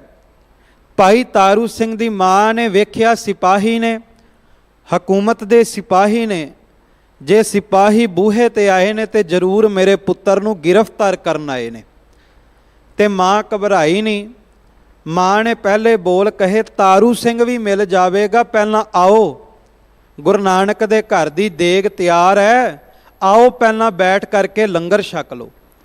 ਜਦੋਂ ਮਾਂ ਨੇ ਬਚਨ ਕਹੇ, ਸਿਪਾਹੀ ਇੱਕ ਵਾਰ ਹੈਰਾਨ ਜਿਹੇ ਹੋਏ, ਕਹਿਣ ਲੱਗੇ, ਮਾਈ ਤੈਨੂੰ ਨਹੀਂ ਪਤਾ, ਅਸੀਂ ਤੇਰੇ ਘਰ ਪ੍ਰਸ਼ਾਦਾ ਛਕਣ ਨਹੀਂ ਆਏ, ਤੇਰੇ ਪੁੱਤਰ ਨੂੰ ਸਰਕਾਰ ਦੇ ਸਾਹਮਣੇ ਪੇਸ਼ ਕਰਨ ਲਈ ਆਏ ਆ, ਤੇਰੇ ਪੁੱਤਰ ਨੂੰ ਬੰਦੀ ਬਣਾਉਣ ਲਈ ਆਏ ਆ। ਕਹਿਣ ਲੱਗੀ, ਜੋ ਮੇਰੇ ਪੁੱਤਰ ਦੇ ਕਰਮਾਂ ਵਿੱਚ ਲਿਖਿਆ ਹੋਏ ਤੇ ਮੇਰਾ ਪੁੱਤਰ ਸਿੱਖੀ ਕੇਸਾਂ ਸਵਾਸਾਂ ਨਾਲ ਨਿਭਾਏਗਾ, ਜਿਸ ਤਰ੍ਹਾਂ ਗੁਰੂ ਨੇ ਲਿਖੀ ਹੈ ਉਸ ਤਰ੍ਹਾਂ ਹੋ ਜਾਵੇਗਾ। ਪਰ ਗੁਰੂ ਨਾਨਕ ਦੇ ਘਰ ਦੇ ਸਿੱਖਾਂ ਦਾ ਵੀ ਨਿਯਮ ਹੈ, ਘਰ ਦੇ ਵਿੱਚ ਭਾਵੇਂ ਦੁਸ਼ਮਣ ਵੀ ਚੱਲ ਕੇ ਆਵੇ, ਕਦੇ ਦੁਸ਼ਮਣ ਨੂੰ ਭੁੱਖੇ ਢਿੱਡ ਨਹੀਂ ਵਾਪਸ ਭੇਜਣਾ। ਇਹ ਕਾਰਨ ਹੈ ਜੋ ਧੰਨ ਗੁਰੂ ਗੋਬਿੰਦ ਸਿੰਘ ਜੀ ਨੇ ਸ਼੍ਰੀ ਦਸਮ ਗ੍ਰੰਥ ਸਾਹਿਬ ਦੇ ਵਿੱਚ ਬਚਨ ਕੀਤੇ ਕਿ ਦੇਗ ਤੇਗ ਜਗ ਮੈਂ ਦਊ ਚਲੈ, ਰਾਖ ਆਪ ਮੋਹਿ ਔਰ ਨਾ ਦਲੈ। ਸੰਸਾਰ ਵਿੱਚ ਸਿੱਖਾਂ ਦੀ ਜਾਂ ਦੇਗ ਚੱਲਦੀ ਹੈ ਜਾਂ ਸਿੱਖਾਂ ਦੀ ਤੇਗ ਚੱਲਦੀ ਹੈ। ਨਾ ਸਿੱਖਾਂ ਦੀ ਦੇਗ ਦੀ ਕੋਈ ਬਰਾਬਰੀ ਕਰ ਸਕਦਾ ਹੈ ਤੇ ਨਾ ਸਿੱਖਾਂ ਦੀ ਕੋਈ ਤੇਗ ਦੀ ਬਰਾਬਰੀ ਕਰ ਸਕਦਾ ਹੈ। ਰਹੋ ਵਿਚਾਰ। ਭਾਈ ਤਾਰੂ ਸਿੰਘ ਜੀ ਨੇ ਨੂੰ ਵਾਪਸ ਆ ਗਏ। ਸਿਪਾਹੀਆਂ ਨੇ ਭਾਈ ਤਾਰੂ ਸਿੰਘ ਜੀ ਨੂੰ ਬੰਦੀ ਬਣਾਇਆ। ਪਿੰਡ ਦੇ ਲੋਕ ਇਕੱਠੇ ਹੋ ਗਏ, ਵਿੱਚ ਸਨਾਤਨ ਪਰਿਵਾਰ ਦੇ ਵੀਰ, ਵਿੱਚ ਇਸਲਾਮ ਮਤ ਦੇ ਵੀਰ, ਸਾਰੇ ਪਰਿਵਾਰ ਇਕੱਠੇ ਹੋ ਗਏ। ਸਾਰੇ ਪਿੰਡ ਦੇ ਨਾਲ ਹੀ ਬੜਾ ਪਿਆਰ ਸੀ ਤੇ ਸਾਰੇ ਪਿੰਡ ਦੇ ਲੋਕ ਕਹਿਣ ਲੱਗੇ ਵੀ 20-25 ਸਿਪਾਹੀ ਨੇ ਤਾਰੂ ਸਿਆਂ, ਜੇ ਹੁਕਮ ਕਰੇ, ਇਸ਼ਾਰਾ ਕਰੇ, ਇਹਨਾਂ ਨੂੰ ਇੱਥੇ ਹੀ ਸਮੇਟ ਦਿਆਂਗੇ, ਤੈਨੂੰ ਗ੍ਰਿਫਤਾਰੀ ਦੇਣ ਦੀ ਲੋੜ ਕੋਈ ਨਹੀਂ। ਤੇ ਭਾਈ ਤਾਰੂ ਸਿੰਘ ਜੀ ਕਹਿਣ ਲੱਗੇ, ਕਹਿੰਦੇ ਤੁਹਾਡੇ ਬਚਨ ਤਾਂ ਤੁਹਾਨੂੰ ਮੁਬਾਰਕ, ਪਰ ਮੈਨੂੰ ਇੱਕ ਗੱਲ ਦਾ ਜਵਾਬ ਦਿਓ। ਪੰਥ ਵਧਾਵਣ ਖਾਤਰ ਤਾਈਂ ਐਮ ਆਪਣੀ ਗੁਰਕੁਲੀ ਗਵਾਈ, ਇਸ ਪੰਥ ਦੀਆਂ ਜੜ੍ਹਾਂ ਹਰੀਆਂ ਰਹਿਣ, ਇਸ ਪੰਥ ਦੀ ਜੜ੍ਹਾਂ ਵੱਧਦੀਆਂ ਰਹਿਣ। ਇਸ ਪੰਥ ਨੂੰ ਵਧਾਉਣ ਵਾਸਤੇ ਗੁਰੂ ਗੋਬਿੰਦ ਸਿੰਘ ਨੇ ਆਪਣਾ ਸਰਬੰਸ ਵਾਰ ਦਿੱਤਾ ਤੇ ਸਾਡੇ ਗੁਰੂ ਨੇ ਇਸ ਪੰਥ ਦੇ ਵਾਧੇ ਵਾਸਤੇ ਸਰਬੰਸ ਵਾਰਿਆ। ਉਸਕੇ ਹਮ ਪੰਥੀ ਸਦਾਏ। ਮੈਂ ਉਸ ਕਲਗੀਆਂ ਵਾਲੇ ਦਾ ਸਿੱਖ ਖਵਾਉਣਾ ਤੇ ਕਲਗੀਆਂ ਵਾਲੇ ਦਾ ਸਿੱਖ ਖਵਾ ਕਰਕੇ ਮਰਨ ਤੇ ਹਮ ਕਿਮ ਟਰਾਏ। ਕਲਗੀਆਂ ਵਾਲੇ ਦਾ ਸਿੱਖ ਖਵਾ ਕੇ ਮੈਂ ਗੁਰੂ ਤੋਂ ਬੇਮੁਖ ਹੋ ਕੇ ਕਿਵੇਂ ਭੱਜ ਜਾਵਾਂ। ਜੇ ਅੱਜ ਮੇਰੇ ਸਾਹਮਣੇ ਪਰਚਾ ਪਿਆ ਹੈ, ਜਿਸ ਤਰ੍ਹਾਂ ਮੇਰੇ ਗੁਰੂ ਗੋਬਿੰਦ ਸਿੰਘ ਦੇ ਲਾਲਾਂ ਨੇ ਚਮਕੌਰ ਦੀ ਗੜੀ ਵਿੱਚ ਛਾਤੀ ਵਿੱਚ ਤੀਰ ਖਾਦੇ ਸੀ, ਅੱਜ ਗੁਰੂ ਦੇ ਥਾਪੜੇ ਇਹ ਤਾਰੂ ਸਿੰਘ ਵੀ ਸਿੱਖੀ ਕੇਸਾਂ ਸਵਾਸਾਂ ਨਾਲ ਨਿਭਾ ਕੇ ਵਿਖਾਏਗਾ। ਲਾਹੌਰ ਲੈ ਆਂਦਾ, ਲਾਹੌਰ ਲਿਆ ਕਰਕੇ ਬੰਦੀ ਖਾਨੇ ਦੇ ਵਿੱਚ ਰੱਖਿਆ। ਭਾਈ ਤਾਰੂ ਸਿੰਘ ਜੀ ਨੂੰ ਤੁਰਕਾਂ ਨੇ ਬਹੁਤ ਤਸੀਹੇ ਦਿੱਤੇ, ਜਿਮ ਜਿਮ ਤੁਰਕਨ ਸਿੰਘ ਸਤਾਵੇਂ। ਕਹਿੰਦੇ ਜਿਸ ਤਰ੍ਹਾਂ ਤੁਰਕ ਫੌਜ ਦੇ ਸਿਪਾਹੀ ਆ ਕੇ ਭਾਈ ਤਾਰੂ ਸਿੰਘ ਨੂੰ ਤਸੀਹੇ ਦਿੰਦੇ ਆ, ਕਹਿੰਦੇ ਭਾਈ ਤਾਰੂ ਸਿੰਘ ਦੇ ਚਿਹਰੇ ਤੇ ਰੱਤੀ ਮਾਤਰ ਸ਼ਿਕਵਾ ਨਹੀਂ, ਤਿਮ ਤਿਮ ਮੁਖ ਸਿੰਘ ਲਾਲੀ ਆਵੇਂ। ਕਹਿੰਦੇ ਜਿਵੇਂ ਜਿਵੇਂ ਭਾਈ ਤਾਰੂ ਸਿੰਘ ਨੂੰ ਆ ਕੇ ਤਸੀਹੇ ਦਿੰਦੇ ਆ ਤੇ ਭਾਈ ਤਾਰੂ ਸਿੰਘ ਦੇ ਚਿਹਰੇ ਦੇ ਉੱਤੇ ਤਿਉਂ ਤਿਉਂ ਲਾਲੀ ਵਧੀ ਜਾਂਦੀ ਹੈ। ਹੁਣ ਸਮਾਂ ਆਇਆ, ਤਾਰੂ ਸਿੰਘ ਕੋ ਨਵਾਬ ਬੁਲਾਇਆ, ਉਨ ਅਹਿਲਾਦੀਨ ਆਨ ਮਿਲਾਇਆ। ਕਹਿੰਦੇ ਭਾਈ ਤਾਰੂ ਸਿੰਘ ਨੂੰ ਜ਼ਕਰੀਆ ਖਾਨ ਦੇ ਸਾਹਮਣੇ ਲਿਆਂਦਾ ਤੇ ਭਾਈ ਤਾਰੂ ਸਿੰਘ ਜੀ ਨੇ ਵਾਹਿਗੁਰੂ ਕੀ ਫਤਿਹ ਬੁਲਾਈ। ਅਕਾਲ ਅਕਾਲ ਕਹਿ ਊਚ ਸੁਨਾਈ, ਸੁਨ ਨਵਾਬ ਤਬ ਸਖਤ ਭਇਓ, ਜਿਮ ਉਂਗਲੀ ਕਾਟ ਜਨ ਲੂਣ ਲਗਿਓ। ਕਹਿੰਦੇ ਜਦੋਂ ਭਾਈ ਤਾਰੂ ਸਿੰਘ ਨੇ ਜ਼ਕਰੀਆ ਖਾਨ ਦੇ ਸਾਹਮਣੇ ਅੱਖਾਂ ਵਿੱਚ ਅੱਖਾਂ ਪਾ ਕਰਕੇ ਕਿਹਾ ਵਾਹਿਗੁਰੂ ਜੀ ਕਾ ਖਾਲਸਾ ਵਾਹਿਗੁਰੂ ਜੀ ਕੀ ਫਤਿਹ ਤੇ ਗੱਜ ਕੇ ਗੁਰਵਰ ਅਕਾਲ ਦਾ ਜਕਾਰਾ ਲਾਇਆ ਕਹਿੰਦੇ ਨਵਾਬ ਆਪਣੇ ਤਖਤ ਤੋਂ ਖੜਾ ਹੋ ਕੇ ਤੜਪ ਉੱਠਿਆ। ਇਸ ਤਰ੍ਹਾਂ ਤੜਪਿਆ ਜਿਵੇਂ ਜ਼ਕਰੀਆ ਖਾਨ ਦੀ ਉਂਗਲ ਵੱਢ ਕੇ ਕਿਸੇ ਨੇ ਲੂਣ ਪਾ ਦਿੱਤਾ ਹੋਵੇ। ਬੜਾ ਤੜਫਿਆ, ਕਹਿੰਦਾ ਇਹਦੀ ਗੁਰੂ ਦੀ ਫਤਿਹ ਦੀ ਆਵਾਜ਼ ਬੰਦ ਕਰੋ, ਇਹਦੀ ਜ਼ਬਾਨ ਖਾਮੋਸ਼ ਕਰ ਦਿਓ। ਭਾਈ ਤਾਰੂ ਸਿੰਘ ਹੱਸਣ ਲੱਗ ਪਏ ਤੇ ਜ਼ਕਰੀਆ ਖਾਨ ਕਹਿੰਦਾ ਹੈ, ਨਵਾਬ ਤਬ ਉਸ ਐਸ ਕਹਿਓ ਜੋ ਜਿੰਦ ਚਾਹੇ ਤੋ ਆਵਹਿ ਦੀਨ। ਨਵਾਬ ਜ਼ਕਰੀਆ ਖਾਨ ਕਹਿਣ ਲੱਗਾ, ਜੇ ਜ਼ਿੰਦਗੀ ਚਾਹੁੰਦਾ, ਜੇ ਜੀਵਨ ਚਾਹੁੰਦਾ, ਫਿਰ ਆ ਦੀਨੇ ਮਜ਼ਹਬ ਕਬੂਲ ਕਰ ਲੈ, ਛੱਡ ਦੇ ਗੁਰੂ ਕੀ ਸਿੱਖੀ ਦਾ ਰਸਤਾ।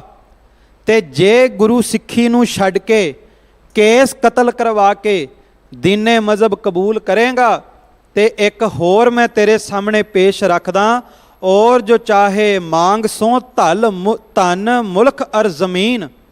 ਕਹਿੰਦੇ ਜੇ ਦੀਨੇ ਮਜ਼ਹਬ ਵਿੱਚ ਆ ਜਾਵੇਂ, ਕੇਸ ਕਟਵਾ ਦਵੇਂ, ਸਿੱਖੀ ਛੱਡ ਦਵੇਂ, ਤਾਰੂ ਸਿਆਂ ਆ ਜ਼ਕਰੀਆ ਖਾਨ ਹਰ ਇੱਕ ਜਗੀਰ ਤੇਰੇ ਕਦਮਾਂ ਵਿੱਚ ਰੱਖ ਦੇਵੇਗਾ, ਸਰਕਾਰੀ ਖਜ਼ਾਨੇ ਦੀਆਂ ਮੋਹਰਾਂ ਤੇਰੇ ਕਦਮਾਂ ਵਿੱਚ ਰੱਖ ਦੇਵੇਗਾ, ਜਿੱਥੇ ਵੀ ਤੂੰ ਹੱਥ ਲਾਵੇਂਗਾ ਉਹ ਮੁਲਕ ਤੇਰੇ ਨਾਮ ਕਰ ਦਿਆਂਗਾ। ਬਸ ਇੱਕ ਵਾਰ ਸਿੱਖੀ ਦਾ ਰਸਤਾ ਛੱਡ ਕੇ ਤੂੰ ਸਰਕਾਰ ਦੇ ਹੁਕਮ ਦੀ ਪਾਲਣਾ ਕਰ ਲੈ। ਭਾਈ ਤਾਰੂ ਸਿੰਘ ਜੀ ਖਿੜਖੜਾ ਕੇ ਹੱਸੇ। ਜ਼ਕਰੀਆ ਖਾਨ ਕਹਿੰਦਾ, ਤੈਨੂੰ ਹਾਸਾ ਕਿਸ ਗੱਲ ਦਾ? ਤਾਰੂ ਸਿੰਘ ਕਹਿੰਦੇ, ਜੇ ਪੇਸ਼ ਹੀ ਰੱਖਣੀ ਹੈ ਤੇ ਪੇਸ਼ ਮੈਂ ਤੈਨੂੰ ਦੱਸਦਾ ਕੀ ਰੱਖ। ਕਹਿੰਦਾ ਕੀ ਰੱਖਾਂ? ਕਹਿੰਦਾ ਤੂੰ ਦੱਸ ਕੁਛ ਐਸੇ ਰਾਹ ਕੇਸੀ ਸਾਸੀ ਹੋਏ ਨਬਾ। ਉਹ ਜ਼ਕਰੀਆ ਖਾਨ, ਜੇ ਸਿੱਖਾਂ ਵਾਸਤੇ ਕੋਈ ਪੇਸ਼ ਰੱਖੀਏ ਨਾ, ਸਿੱਖਾਂ ਅੱਗੇ ਪੇਸ਼ ਰੱਖਣੀ ਚਾਹੀਦੀ ਹੈ, ਇਹ ਪੇਸ਼ ਰੱਖ ਵੀ ਸਿੱਖਾਂ ਦੀ ਕੇਸਾਂ ਸੁਆਸਾਂ ਨਾਲ ਨਿਭ ਜਾਵੇ। ਇਹ ਪੇਸ਼ ਰੱਖ ਕਿ ਮੈਂ ਮਰ ਤੇ ਜਾਵਾਂ ਪਰ ਮੈਂ ਕਦੇ ਕੇਸ ਨਾ ਕਟਵਾਵਾਂ। ਇਹ ਸਿੱਖਾਂ ਦਾ ਕੇਸਾਂ ਦੇ ਨਾਲ ਪਿਆਰ ਸੀ। ਮੈਂ ਇੱਕ ਬੇਨਤੀ ਕਰਾਂ, ਅੱਜ ਪੰਥ ਦੇ ਵਿੱਚ ਬੜੇ ਸ਼ਬਦ ਪ੍ਰਚਲਿਤ ਹੋ ਗਏ, ਜਿਨ੍ਹਾਂ ਦੇ ਮੂੰਹ ਤੇ ਇੱਕ ਵੀ ਕੇਸ ਨਹੀਂ ਹੁੰਦਾ। ਸਾਡੇ ਕਹਿ ਦਿੰਦੇ ਜੀ ਸਹਿਜਧਾਰੀ ਸਿੱਖ ਆ।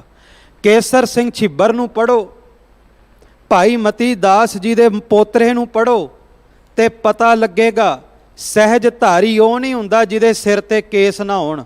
ਸਹਿਜਧਾਰੀ ਉਹਨੂੰ ਕਿਹਾ ਜਾਂਦਾ ਸੀ ਜਿਹੜਾ ਕੇਸਾਧਾਰੀ ਹੁੰਦਾ ਸੀ, ਸਿਰ ਤੋਂ ਲੈ ਕੇ ਪੈਰ ਦੇ ਅੰਗੂਠੇ ਤੱਕ ਕੇਸ ਨਹੀਂ ਸੀ ਕਟਵਾਉਂਦਾ, ਹਜੇ ਸਹਿਜ ਵਿੱਚ ਖੰਡੇ ਦੀ ਪੌਲ ਦੀ ਤਿਆਰੀ ਕਰ ਰਿਹਾ ਹੁੰਦਾ ਸੀ।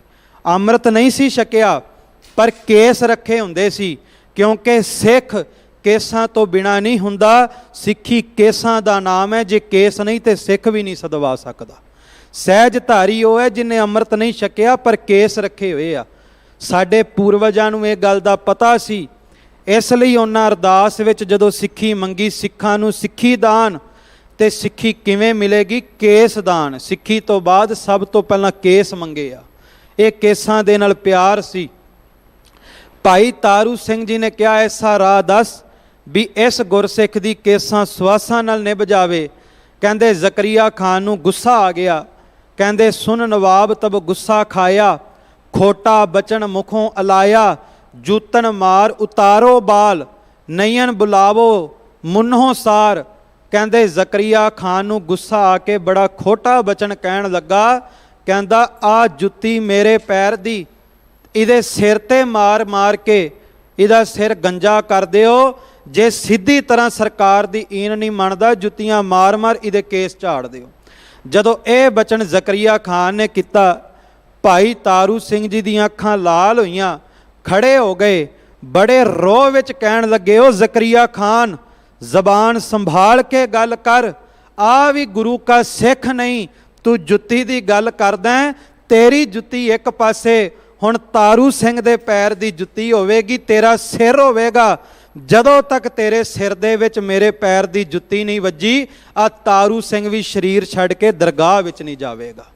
ਇਹ ਬਚਨ ਗੁਰਸਿੱਖ ਦਾ ਪੂਰਾ ਵੀ ਹੋਇਆ ਸੀ। ਕਹਿੰਦੇ ਜਦੋਂ ਭਾਈ ਤਾਰੂ ਸਿੰਘ ਨੇ ਇਸ ਤਰ੍ਹਾਂ ਕਿਹਾ, ਕਹਿੰਦੇ ਨਵਾਬ ਨੇ ਕਿਹਾ ਨਾਈ ਸੱਦੇ ਜਾਣ।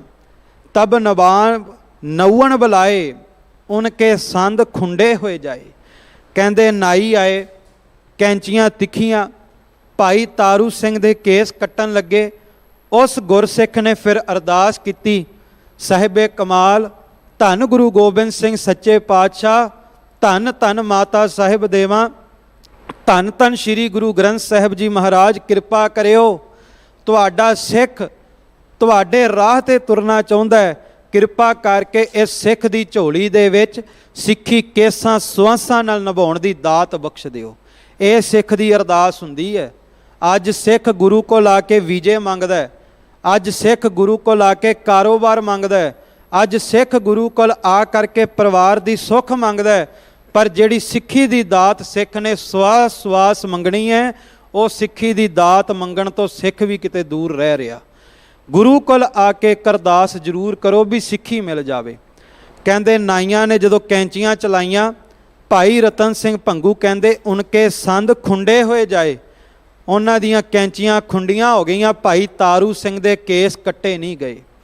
ਕਹਿੰਦੇ ਉਸ ਵਕਤ ਜ਼ਕਰੀਆ ਖਾਨ ਕਹਿਣ ਲੱਗਾ, ਮੋਚੀ ਲਿਆਵੋ ਅਬ ਦੋ ਚਾਰ, ਖੋਪੜੀ ਸਾਥ ਬਾਲ ਉਤਾਰੋ।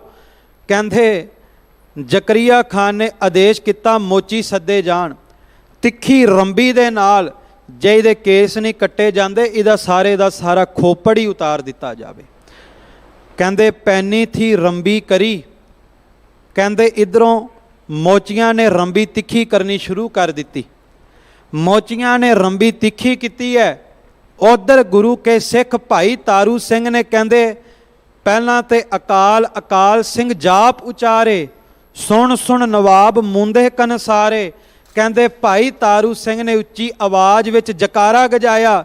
ਜਦੋਂ ਭਾਈ ਤਾਰੂ ਸਿੰਘ ਨੇ ਜਕਾਰਾ ਗਜਾਇਆ, ਜ਼ਕਰੀਆ ਖਾਨ ਨੇ ਉਂਗਲਾਂ ਆਪਣੇ ਕੰਨਾਂ ਵਿੱਚ ਪਾ ਲਈਆਂ। ਕਹਿੰਦਾ ਛੇਤੀ ਕਰਕੇ ਖੋਪੜ ਉਤਾਰ ਦਿਓ, ਇਹ ਜਕਾਰੇ ਲਾਉਣ ਤੋਂ ਬਾਜ ਨਹੀਂ ਆਉਂਦਾ। ਇਹ ਹੈ ਗੁਰਸਿੱਖਾਂ ਦੀ ਨਿਸ਼ਾਨੀ। ਖਾਲਸਾ ਜੀ ਕਹਿੰਦੇ ਰੰਬੀ ਥੀ ਪੈਨੀ ਕਰੀ, ਮੱਥਿਓਂ ਦਈ ਦਬਾਏ। ਆਹ ਸਿਰ ਤੇ ਮੱਥਾ ਹੈ ਨਾ, ਕਹਿੰਦੇ ਤਿੱਖੀ ਰੰਬੀ ਮੋਚੀਆਂ ਨੇ ਸਭ ਤੋਂ ਪਹਿਲਾਂ ਮੱਥੇ ਦੇ ਕੋਲ ਲਿਆ ਕਰਕੇ ਅੰਦਰ ਨੂੰ ਦੱਬ ਦਿੱਤੀ। ਜਦੋਂ ਮੱਥੇ ਤੋਂ ਅੰਦਰ ਨੂੰ ਰੱਬੀ ਦੱਬੀ ਹੈ, ਕਹਿੰਦੇ ਖੂਨ ਵਗਣਾ ਸ਼ੁਰੂ ਹੋ ਗਿਆ। ਕਹਿੰਦੇ ਪੈਨੀ ਥੀ ਰੰਬੀ ਕਰੀ, ਮੱਥਿਓਂ ਦਈ ਦਬਾਏ, ਮੱਥੇ ਤੇ ਕੰਨਾਂ ਤਾਈਂ ਗਿੱਚਿਓਂ ਦਈ ਪਟਾਏ। ਕਹਿੰਦੇ ਇਸ ਤਰ੍ਹਾਂ ਰੰਬੀ ਤਿੱਖੀ ਚਲਾਉਂਦੇ ਰਹੇ, ਮੱਥੇ ਤੋਂ ਦਬਾਉਣੀ ਸ਼ੁਰੂ ਕੀਤੀ, ਕੰਨਾਂ ਤੱਕ ਲਿਆਂਦੀ, ਕੰਨਾਂ ਤੋਂ ਲਿਆਉਂਦੇ ਲਿਆਉਂਦੇ ਗਿੱਚੀ ਕੋ ਲਿਆ ਕਰਕੇ ਖੋਪੜੀ ਨੂੰ ਜ਼ੋਰ ਦੀ ਅੰਦਰ ਨੂੰ ਨੱਪਿਆ। ਕਹਿੰਦੇ ਸਾਰੇ ਦਾ ਸਾਰਾ ਖੋਪੜ ਉਹ ਭਾਈ ਤਾਰੂ ਸਿੰਘ ਦੇ ਸਰੀਰ ਤੋਂ ਵੱਖਰਾ ਹੋ ਗਿਆ। ਮੈਂ ਬੇਨਤੀ ਕਰਾਂ, ਇਹਨਾਂ ਗੁਰਸਿੱਖਾਂ ਦੀ ਕੁਰਬਾਨੀਆਂ ਨੂੰ ਨਾ ਭੁੱਲੋ। ਅੱਜ ਘਰਾਂ ਦੇ ਵਿੱਚ ਆਪਣੇ ਬੱਚਿਆਂ ਨੂੰ ਇਹਨਾਂ ਗੁਰਸਿੱਖਾਂ ਦਾ ਇਤਿਹਾਸ ਪੜ੍ਹਾਓ। ਮੈਂ ਮੰਜੀ ਸਾਹਿਬ ਦੀਵਾਨ ਨਾਲ ਵੀ ਬੇਨਤੀ ਕੀਤੀ, ਬੜਾ ਪਖੰਡ ਭਾਰਤ ਦੀ ਧਰਤੀ ਤੇ ਚੱਲਦਾ, ਕੋਈ ਪਾਸਪੋਰਟਾਂ ਤੇ ਲੀਕਾਂ ਮਾਰਦਾ, ਕੋਈ ਪਰਚੇ ਕੱਢੀ ਜਾਂਦਾ, ਸਿੱਖ ਉੱਥੇ ਭੱਜੀ ਜਾਂਦੇ। ਪਰ ਯਾਦ ਰੱਖੋ, ਤੁਸੀਂ ਪੀਰਾਂ ਦੇ ਨਹੀਂ ਵਾਰਸ, ਤੁਸੀਂ ਇਹਨਾਂ ਸ਼ਹੀਦਾਂ ਦੇ ਵਾਰਸ ਹੋ ਜਿਨ੍ਹਾਂ ਨੇ ਖੋਪੜ ਉਤਰਾਉਣੇ ਮਨਜ਼ੂਰ ਕਰ ਲਏ, ਪਰ ਆਪਣੇ ਸਿਰ ਤੋਂ ਕੇਸ ਕਟਵਾਉਣੇ ਮਨਜ਼ੂਰ ਨਹੀਂ ਕੀਤੇ। ਰੰਬੀ ਦੇ ਨਾਲ ਸਾਰੇ ਦਾ ਸਾਰਾ ਖੋਪੜ ਉਤਰ ਗਿਆ, ਪਰ ਸਿੰਘ ਜੀ ਮੁਖ ਤੇ ਸੀ ਨਾ ਕਰੀ, ਧੰਨ ਧੰਨ ਗੁਰਮੁਖ ਕਹਿਣੀ ਸਰੀ। ਜੋ ਭਾਈ ਤਾਰੂ ਸਿੰਘ ਨੇ ਕਿਹਾ ਸੀ, ਉਹ ਭਾਈ ਤਾਰੂ ਸਿੰਘ ਦੀ ਕਹਿਣੀ ਪੂਰੀ ਹੋਈ। ਸਿੰਘ ਨੇ ਮੂੰਹ ਦੇ ਵਿੱਚੋਂ ਇੱਕ ਵਾਰ ਸੀ ਨਾ ਉਚਾਰਿਆ। ਕਹਿੰਦੇ ਇਧਰੋਂ ਖੋਪੜ ਉਤਰਿਆ, ਦੂਜੇ ਪਾਸੇ ਉਸੀ ਵਕਤ ਨਵਾਬ ਕੋ ਭਇਓ ਸੋ ਬੰਦ ਪਿਸ਼ਾਬ, ਇਮ ਤੜਫੈ ਜਿਮ ਥਲ ਮੱਛੀ ਪਾਵਤ ਭਇਓ ਅਜਾਬ। ਕਹਿੰਦੇ ਭਾਈ ਤਾਰੂ ਸਿੰਘ ਦਾ ਖੋਪੜ ਉਤਰਿਆ, ਦੂਸਰੇ ਪਾਸੇ ਨਵਾਬ ਦੇ ਪਿਸ਼ਾਬ ਦਾ ਬੰਨ ਪੈ ਗਿਆ। ਕਹਿੰਦੇ ਇਸ ਤਰ੍ਹਾਂ ਆਪਣੇ ਤਖਤ ਤੇ ਬੈਠਾ ਤੜਪਦਾ, ਜਿਵੇਂ ਜਲ ਦੇ ਵਿੱਚੋਂ ਮੱਛਲੀ ਜ਼ਮੀਨ ਤੇ ਧਰਦੀ ਹੈ ਤੇ ਮੱਛਲੀ ਤੜਪਦੀ ਹੈ। ਕਹਿੰਦੇ ਬੜੇ ਮੌਲਵੀ ਸੱਦੇ, ਬੜੇ ਵੈਦ ਸੱਦੇ, ਪਰ ਇਲਾਜ ਨਾ ਮਿਲਿਆ। ਮੌਲਵੀਆਂ ਨੂੰ ਕਹਿੰਦਾ ਕਲਮਾ ਪੜੋ, ਪੜ ਪੜ ਸੈਫੀ ਕਲਾਮਣ ਫੂਕੈ, ਸੁਣ ਸੁਣ ਨਵਾਬ ਤਬੈ ਤਨ ਹੂਕੈ। ਕਹਿੰਦੇ ਮੌਲਵੀ ਆ ਕੇ ਕਲਮਾ ਪੜ੍ਹਦੇ ਆ, ਇਲਮ ਸਿੱਧ ਕਰਦੇ ਆ। ਉਹ ਜਿਉਂ-ਜਿਉਂ ਇਲਮ ਪੜ੍ਹਦੇ, ਨਵਾਬ ਸੁਣ ਸੁਣ ਕੇ ਹੋਰ ਜ਼ਿਆਦਾ ਤੜਫਦਾ। ਭਾਈ ਰਤਨ ਸਿੰਘ ਭੰਗੂ ਨੂੰ ਪੁੱਛਿਆ ਤੜਪਦਾ ਕਿਉਂ ਹੈ? ਕਹਿੰਦੇ ਭਾਈ ਤਾਰੂ ਸਿੰਘ ਦੀ ਖੋਪੜੀ ਉਤਾਰੀ ਸੀ, ਭਾਈ ਤਾਰੂ ਸਿੰਘ ਨੂੰ ਕਿਹਾ ਸੀ ਜੁੱਤੀਆਂ ਮਾਰ ਕੇ ਕੇਸ ਉਤਾਰਾਂਗਾ, ਪਰ ਗੁਰੂ ਕੇ ਸਿੱਖ ਨੇ ਕਿਹਾ ਸੀ ਇਹ ਸਿੱਖ ਦੇ ਪੈਰ ਦੀ ਜੁੱਤੀ ਤੇਰੇ ਸਿਰ ਤੇ ਵੱਜੇਗੀ, ਤੈਨੂੰ ਨਰਕਾਂ ਤੱਕ ਸੱਟ ਕੇ ਆਵੇਗੀ। ਉਹ ਬਚਨ ਸੱਚ ਹੋ ਰਹੇ ਸਨ। ਖਾਲਸਾ ਜੀ ਕਹਿੰਦੇ ਭਾਈ ਸਾਹਿਬ ਭਾਈ ਤਾਰੂ ਸਿੰਘ ਦੇ ਬਚਨ ਸ਼ਹੀਦਾਂ ਨੇ ਪ੍ਰਤੱਖ ਵਰਤਾਏ। ਨਵਾਬ ਤੜਪਿਆ। ਕਹਿੰਦੇ ਤੜਪਿਆ ਕਿਉਂ? ਭਾਈ ਰਤਨ ਸਿੰਘ ਭੰਗੂ ਕਹਿੰਦੇ ਨੀਲੇ ਬਾਣੇ ਸ਼ਹੀਦਨ ਹੱਥ ਸੋਟੈ। ਕਹਿੰਦੇ ਜ਼ਕਰੀਆ ਖਾਨ ਨੂੰ ਅੱਖਾਂ ਦੇ ਸਾਹਮਣੇ ਨੀਲੇ ਬਾਣੇ ਦੇ ਵਿੱਚ ਗੁਰੂ ਕੇ ਸ਼ਹੀਦ ਹੀ ਨਜ਼ਰ ਆਉਂਦੇ ਸਨ, ਜਿਨ੍ਹਾਂ ਦੇ ਹੱਥਾਂ ਵਿੱਚ ਮੋٹے ਮੋٹے ਸੋਟੇ, ਮਾਰੈ ਸ਼ਹੀਦ ਜਿਉਂ ਭੰਗ ਘੋਟੈ। ਕਹਿੰਦੇ ਜਿਸ ਤਰ੍ਹਾਂ ਭੰਗ ਨੂੰ ਘੋਟਦੇ ਇਸ ਤਰ੍ਹਾਂ ਸ਼ਹੀਦ ਜ਼ਕਰੀਆ ਖਾਨ ਦਾ ਘੋਟਾ ਪੇ ਲਾਉਂਦੇ ਆ। ਕਹਿੰਦੇ ਜਿਮ ਜਿਮ ਪੀਰ ਨਵਾਬ ਪੁਕਾਰੈ, ਜਿਸ ਤਰ੍ਹਾਂ ਜ਼ਕਰੀਆ ਖਾਨ ਆਪ ਦੇ ਮੁਰਸ਼ਿਦਾਂ ਨੂੰ ਚੇਤੇ ਕਰਦਾ, ਤਿਮ ਤਿਮ ਸ਼ਹੀਦ ਬਹੁਤ ਅਕਾਵੈ, ਤਿਉਂ ਤਿਉਂ ਸ਼ਹੀਦ ਹੋਰ ਜ਼ਿਆਦਾ ਸੰਤਾਪ ਦਿੰਦੇ। ਅਖੀਰ ਤੜਪਿਆ, ਕਹਿੰਦੇ ਅਖੀਰ ਸਮਝ ਪੈ ਗਈ ਹੁਣ ਬੰਦ ਖਲਾਸੀ ਨਹੀਂ ਹੋਣੀ। ਤਰਲੇ ਕੀਤੇ ਭਾਈ ਤਾਰੂ ਸਿੰਘ ਦੇ, ਆਪਦੇ ਚਰਨਾਂ ਦੀ ਜੁੱਤੀ ਦੇ ਦੇ, ਆਹ ਜ਼ਕਰੀਆ ਖਾਨ ਤੇਰੇ ਕਦਮਾਂ 'ਚ ਸਿਰ ਧਰਦਾ, ਇਹ ਮੇਰੇ ਸਿਰ ਤੇ ਜੁੱਤੀ ਮਾਰ ਕੇ ਮੇਰੀ ਬੰਦ ਖਲਾਸੀ ਕਰ ਦੇ। ਉਸ ਸਮੇਂ ਕਹਿੰਦੇ ਫਿਰ ਭਾਈ ਤਾਰੂ ਸਿੰਘ ਦੇ ਚਰਨਾਂ ਦੀ ਜੁੱਤੀ, ਚਰਨਾਂ ਦਾ ਜੋੜਾ, ਕਹਿੰਦੇ ਉਹ ਜ਼ਕਰੀਆ ਖਾਨ ਦੇ ਸਿਰ ਤੇ ਮਾਰਨਾ ਸ਼ੁਰੂ ਕੀਤਾ। ਕਹਿੰਦੇ ਇੱਕ ਜੁੱਤੀ ਵੱਜੇ, ਜ਼ਕਰੀਆ ਖਾਨ ਕਹਿੰਦਾ ਇੱਕ ਹੋਰ ਮਾਰੋ, ਦੂਜੀ ਵੱਜੇ, ਕਹਿੰਦਾ ਇੱਕ ਹੋਰ ਮਾਰੋ। ਕਹਿੰਦੇ ਜਿਵੇਂ ਜਿਵੇਂ ਭਾਈ ਤਾਰੂ ਸਿੰਘ ਦੇ ਪੈਰ ਦੀ ਜੁੱਤੀ ਨਵਾਬ ਦੇ ਸਿਰ ਤੇ ਪੈਂਦੀ ਹੈ, ਤਿਉਂ ਤਿਉਂ ਨਵਾਬ ਨੂੰ ਬੰਦ ਖਲਾਸੀ ਮਿਲਦੀ ਹੈ। ਅਖੀਰ ਜ਼ਕਰੀਆ ਖਾਨ ਦੀ ਮੌਤ ਹੋਈ। ਇੱਧਰ ਭਾਈ ਤਾਰੂ ਸਿੰਘ ਨੇ ਜਪਜੀ ਸਾਹਿਬ ਦਾ ਪਾਠ ਸ਼ੁਰੂ ਕੀਤਾ। ਜਪਜੀ ਸਾਹਿਬ ਦਾ ਪਾਠ ਆਰੰਭ ਕਰਕੇ 21 ਦਿਨ ਬਿਨਾ ਖੋਪੜ ਤੋਂ ਜੀਵਤ ਸਰੀਰ ਕਰਕੇ ਰਹੇ। ਉਸ ਤਰ੍ਹਾਂ ਸ਼ਹੀਦ ਸਦਾ ਹੀ ਜਿਉਂਦੇ ਜਾਗਦੇ ਆ। ਜਪਜੀ ਸਾਹਿਬ ਦਾ ਪਾਠ ਕਰਕੇ ਆਪਣਾ ਸਰੀਰਕ ਚੋਲਾ ਤਿਆਗਿਆ, ਪਰ ਵੇਖੋ ਬੜਾ ਵੱਡਾ ਸਬਕ ਸਾਨੂੰ ਸਿਖਾ ਕੇ ਗਏ। ਭਾਵੇਂ ਉਸ ਸ਼ਹੀਦ ਦਾ ਅੱਜ ਜਨਮ ਦਿਹਾੜਾ, ਪਰ ਸ਼ਹੀਦਾਂ ਦਾ ਅਸਲੀ ਜਨਮ ਸ਼ਹਾਦਤ ਤੋਂ ਬਾਅਦ ਹੁੰਦਾ ਹੈ। ਲੋਕ ਜੰਮਦੇ ਨੇ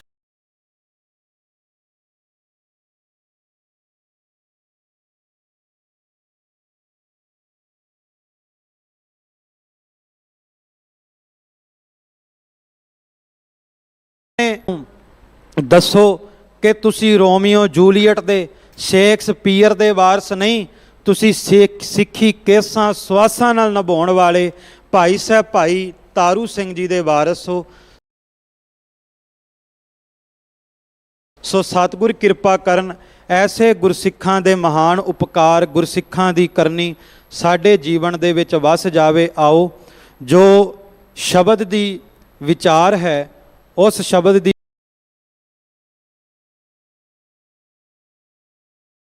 ਵਿੱਚ, ਕਿਉਂਕਿ ਸ਼ਬਦ ਦੀ ਵਿਚਾਰ ਦੇ ਨਾਲ ਇਹਨਾਂ ਗੁਰਸਿੱਖਾਂ ਦਾ ਇਤਿਹਾਸ ਉਹ ਵੀ ਬੱਚਿਆਂ ਨੂੰ ਦੱਸਣਾ, ਨੌਜਵਾਨਾਂ ਨੂੰ ਦੱਸਣਾ ਬਹੁਤ ਜ਼ਰੂਰੀ ਹੈ। ਸਤਿਗੁਰੂ ਅੱਗੇ ਅਰਦਾਸ, ਸ਼ਬਦ ਦੀ ਵਿਚਾਰ ਆਪ ਹੀ ਸੀਸ ਤੇ ਮਿਹਰ ਭਰਿਆ ਹੱਥ ਰੱਖ ਕੇ ਕਰਵਾਉਣ। ਸਾਰੇ ਪ੍ਰੇਮ ਸਹਿਤ ਉਚਾਰਨ ਕਰੋ ਜੀ। ਸਤਨਾਮ ਸ਼੍ਰੀ ਵਾਹਿਗੁਰੂ।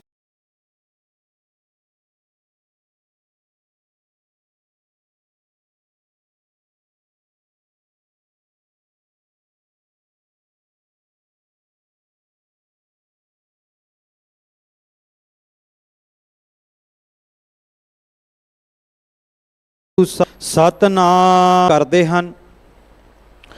ਭੈ ਮਹਿ ਰਚਿਓ ਸਭ ਸੰਸਾਰਾ। ਪੰਚਮ ਪਾਤਸ਼ਾਹ ਧੰਨ ਗੁਰੂ ਅਰਜਨ ਦੇਵ ਜੀ ਸੰਸਾਰ ਦੇ ਹਾਲਤ ਦੱਸਦੇ ਨੇ। ਸੰਸਾਰ ਦੇ ਹਾਲਾਤ ਕੀ ਨੇ? ਹਰ ਇੱਕ ਬੰਦਾ ਕਿਸੇ ਨਾ ਕਿਸੇ ਭੈ ਦੇ ਵਿੱਚ ਗਲਕਤ ਹੋ ਰਿਹਾ, ਭੈ ਦੇ ਵਿੱਚ ਬੰਨਿਆ ਹੋਇਆ ਆਪਣੀ ਆਤਮਾ ਨੂੰ। ਕਿਸੇ ਨੂੰ ਮੌਤ ਦਾ ਡਰ ਹੈ, ਜਿਸ ਕੋਲ ਮਾਇਆ ਹੈ ਉਸ ਨੂੰ ਮਾਇਆ ਗਵਾਚਣ ਦਾ ਡਰ ਹੈ। ਜਿਸ ਕੋਲ ਬਹੁਤੇ ਰਿਸ਼ਤੇ ਨੇ, ਰਿਸ਼ਤਿਆਂ ਦੀ ਆਸ ਹੈ, ਉਹਨੂੰ ਰਿਸ਼ਤਿਆਂ ਦੇ ਵਿਛੜਨ ਦਾ ਡਰ ਹੈ। ਭਾਵ ਹਰ ਇੱਕ ਬੰਦੇ ਨੂੰ ਕਿਸੇ ਨਾ ਕਿਸੇ ਚੀਜ਼ ਦਾ ਭੈ ਜ਼ਰੂਰ ਖਾ ਰਿਹਾ। ਭੈ ਤੋਂ ਬਚਣ ਦਾ ਕੋਈ ਵੀ ਤਰੀਕਾ, ਕੋਈ ਵੀ ਉਪਾਅ ਸੰਸਾਰ ਤੇ ਛੇਤੀ ਕਿਤਿਆਂ ਨਜ਼ਰ ਨਹੀਂ ਆਉਂਦਾ।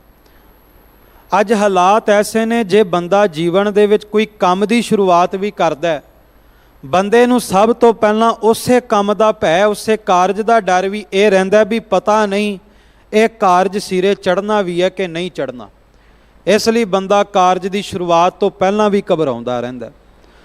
ਤੇ ਇਸੇ ਭੈ ਦੇ ਕਾਰਨ ਅੱਜ ਇਨਸਾਨ ਦੁਖੀ ਹੋ ਰਿਹਾ, ਡਿਪਰੈਸ਼ਨ ਵਿੱਚ ਜਾ ਰਿਹਾ, ਸਟ੍ਰੈਸ ਵਿੱਚ ਜਾ ਰਿਹਾ। ਪੰਚਮ ਪਾਤਸ਼ਾਹ ਗੁਰੂ ਅਰਜਨ ਦੇਵ ਜੀ ਇਸ ਸ਼ਬਦ ਵਿੱਚ ਦੱਸਦੇ ਨੇ, ਸੰਸਾਰ ਭੈ ਵਿੱਚ ਹੈ, ਭੈ ਵਿੱਚ ਤੜਪ ਰਿਹਾ ਹੈ, ਪਰ ਇਸ ਭੈ ਤੋਂ ਬਚਣ ਦਾ ਤਰੀਕਾ ਕੀ ਹੈ? ਪੰਚਮ ਪਾਤਸ਼ਾਹ ਗੁਰੂ ਅਰਜਨ ਦੇਵ ਜੀ ਮਹਾਰਾਜ ਸੱਚੇ ਪਾਤਸ਼ਾਹ ਕਹਿੰਦੇ ਭੈ ਤੋਂ ਪਤਾ ਕੌਣ ਬਚਦਾ, ਤਿਸ ਭਉ ਨਾਹੀ ਜਿਸ ਨਾਮ ਆਧਾਰਾ। ਕਹਿੰਦੇ ਜਿਹਦੇ ਅੰਦਰ ਨਾਮ ਆਧਾਰ ਬਣ ਜਾਂਦਾ ਹੈ ਨਾ, ਉਹਨੂੰ ਨਾ ਦੁੱਖ ਸਤਾਉਂਦਾ ਹੈ, ਨਾ ਭੁੱਖ ਸਤਾਉਂਦੀ ਹੈ, ਨਾ ਹੀ ਕਿਸੇ ਚੀਜ਼ ਦਾ ਡਰ ਸਤਾਉਂਦਾ ਹੈ। ਸਾਚਾ ਨਾਮ ਮੇਰਾ ਆਧਾਰੋ, ਸਾਚ ਨਾਮ ਆਧਾਰ ਮੇਰਾ, ਜਿਨ ਭੁੱਖਾ ਸਭ ਗਵਾਈਆਂ।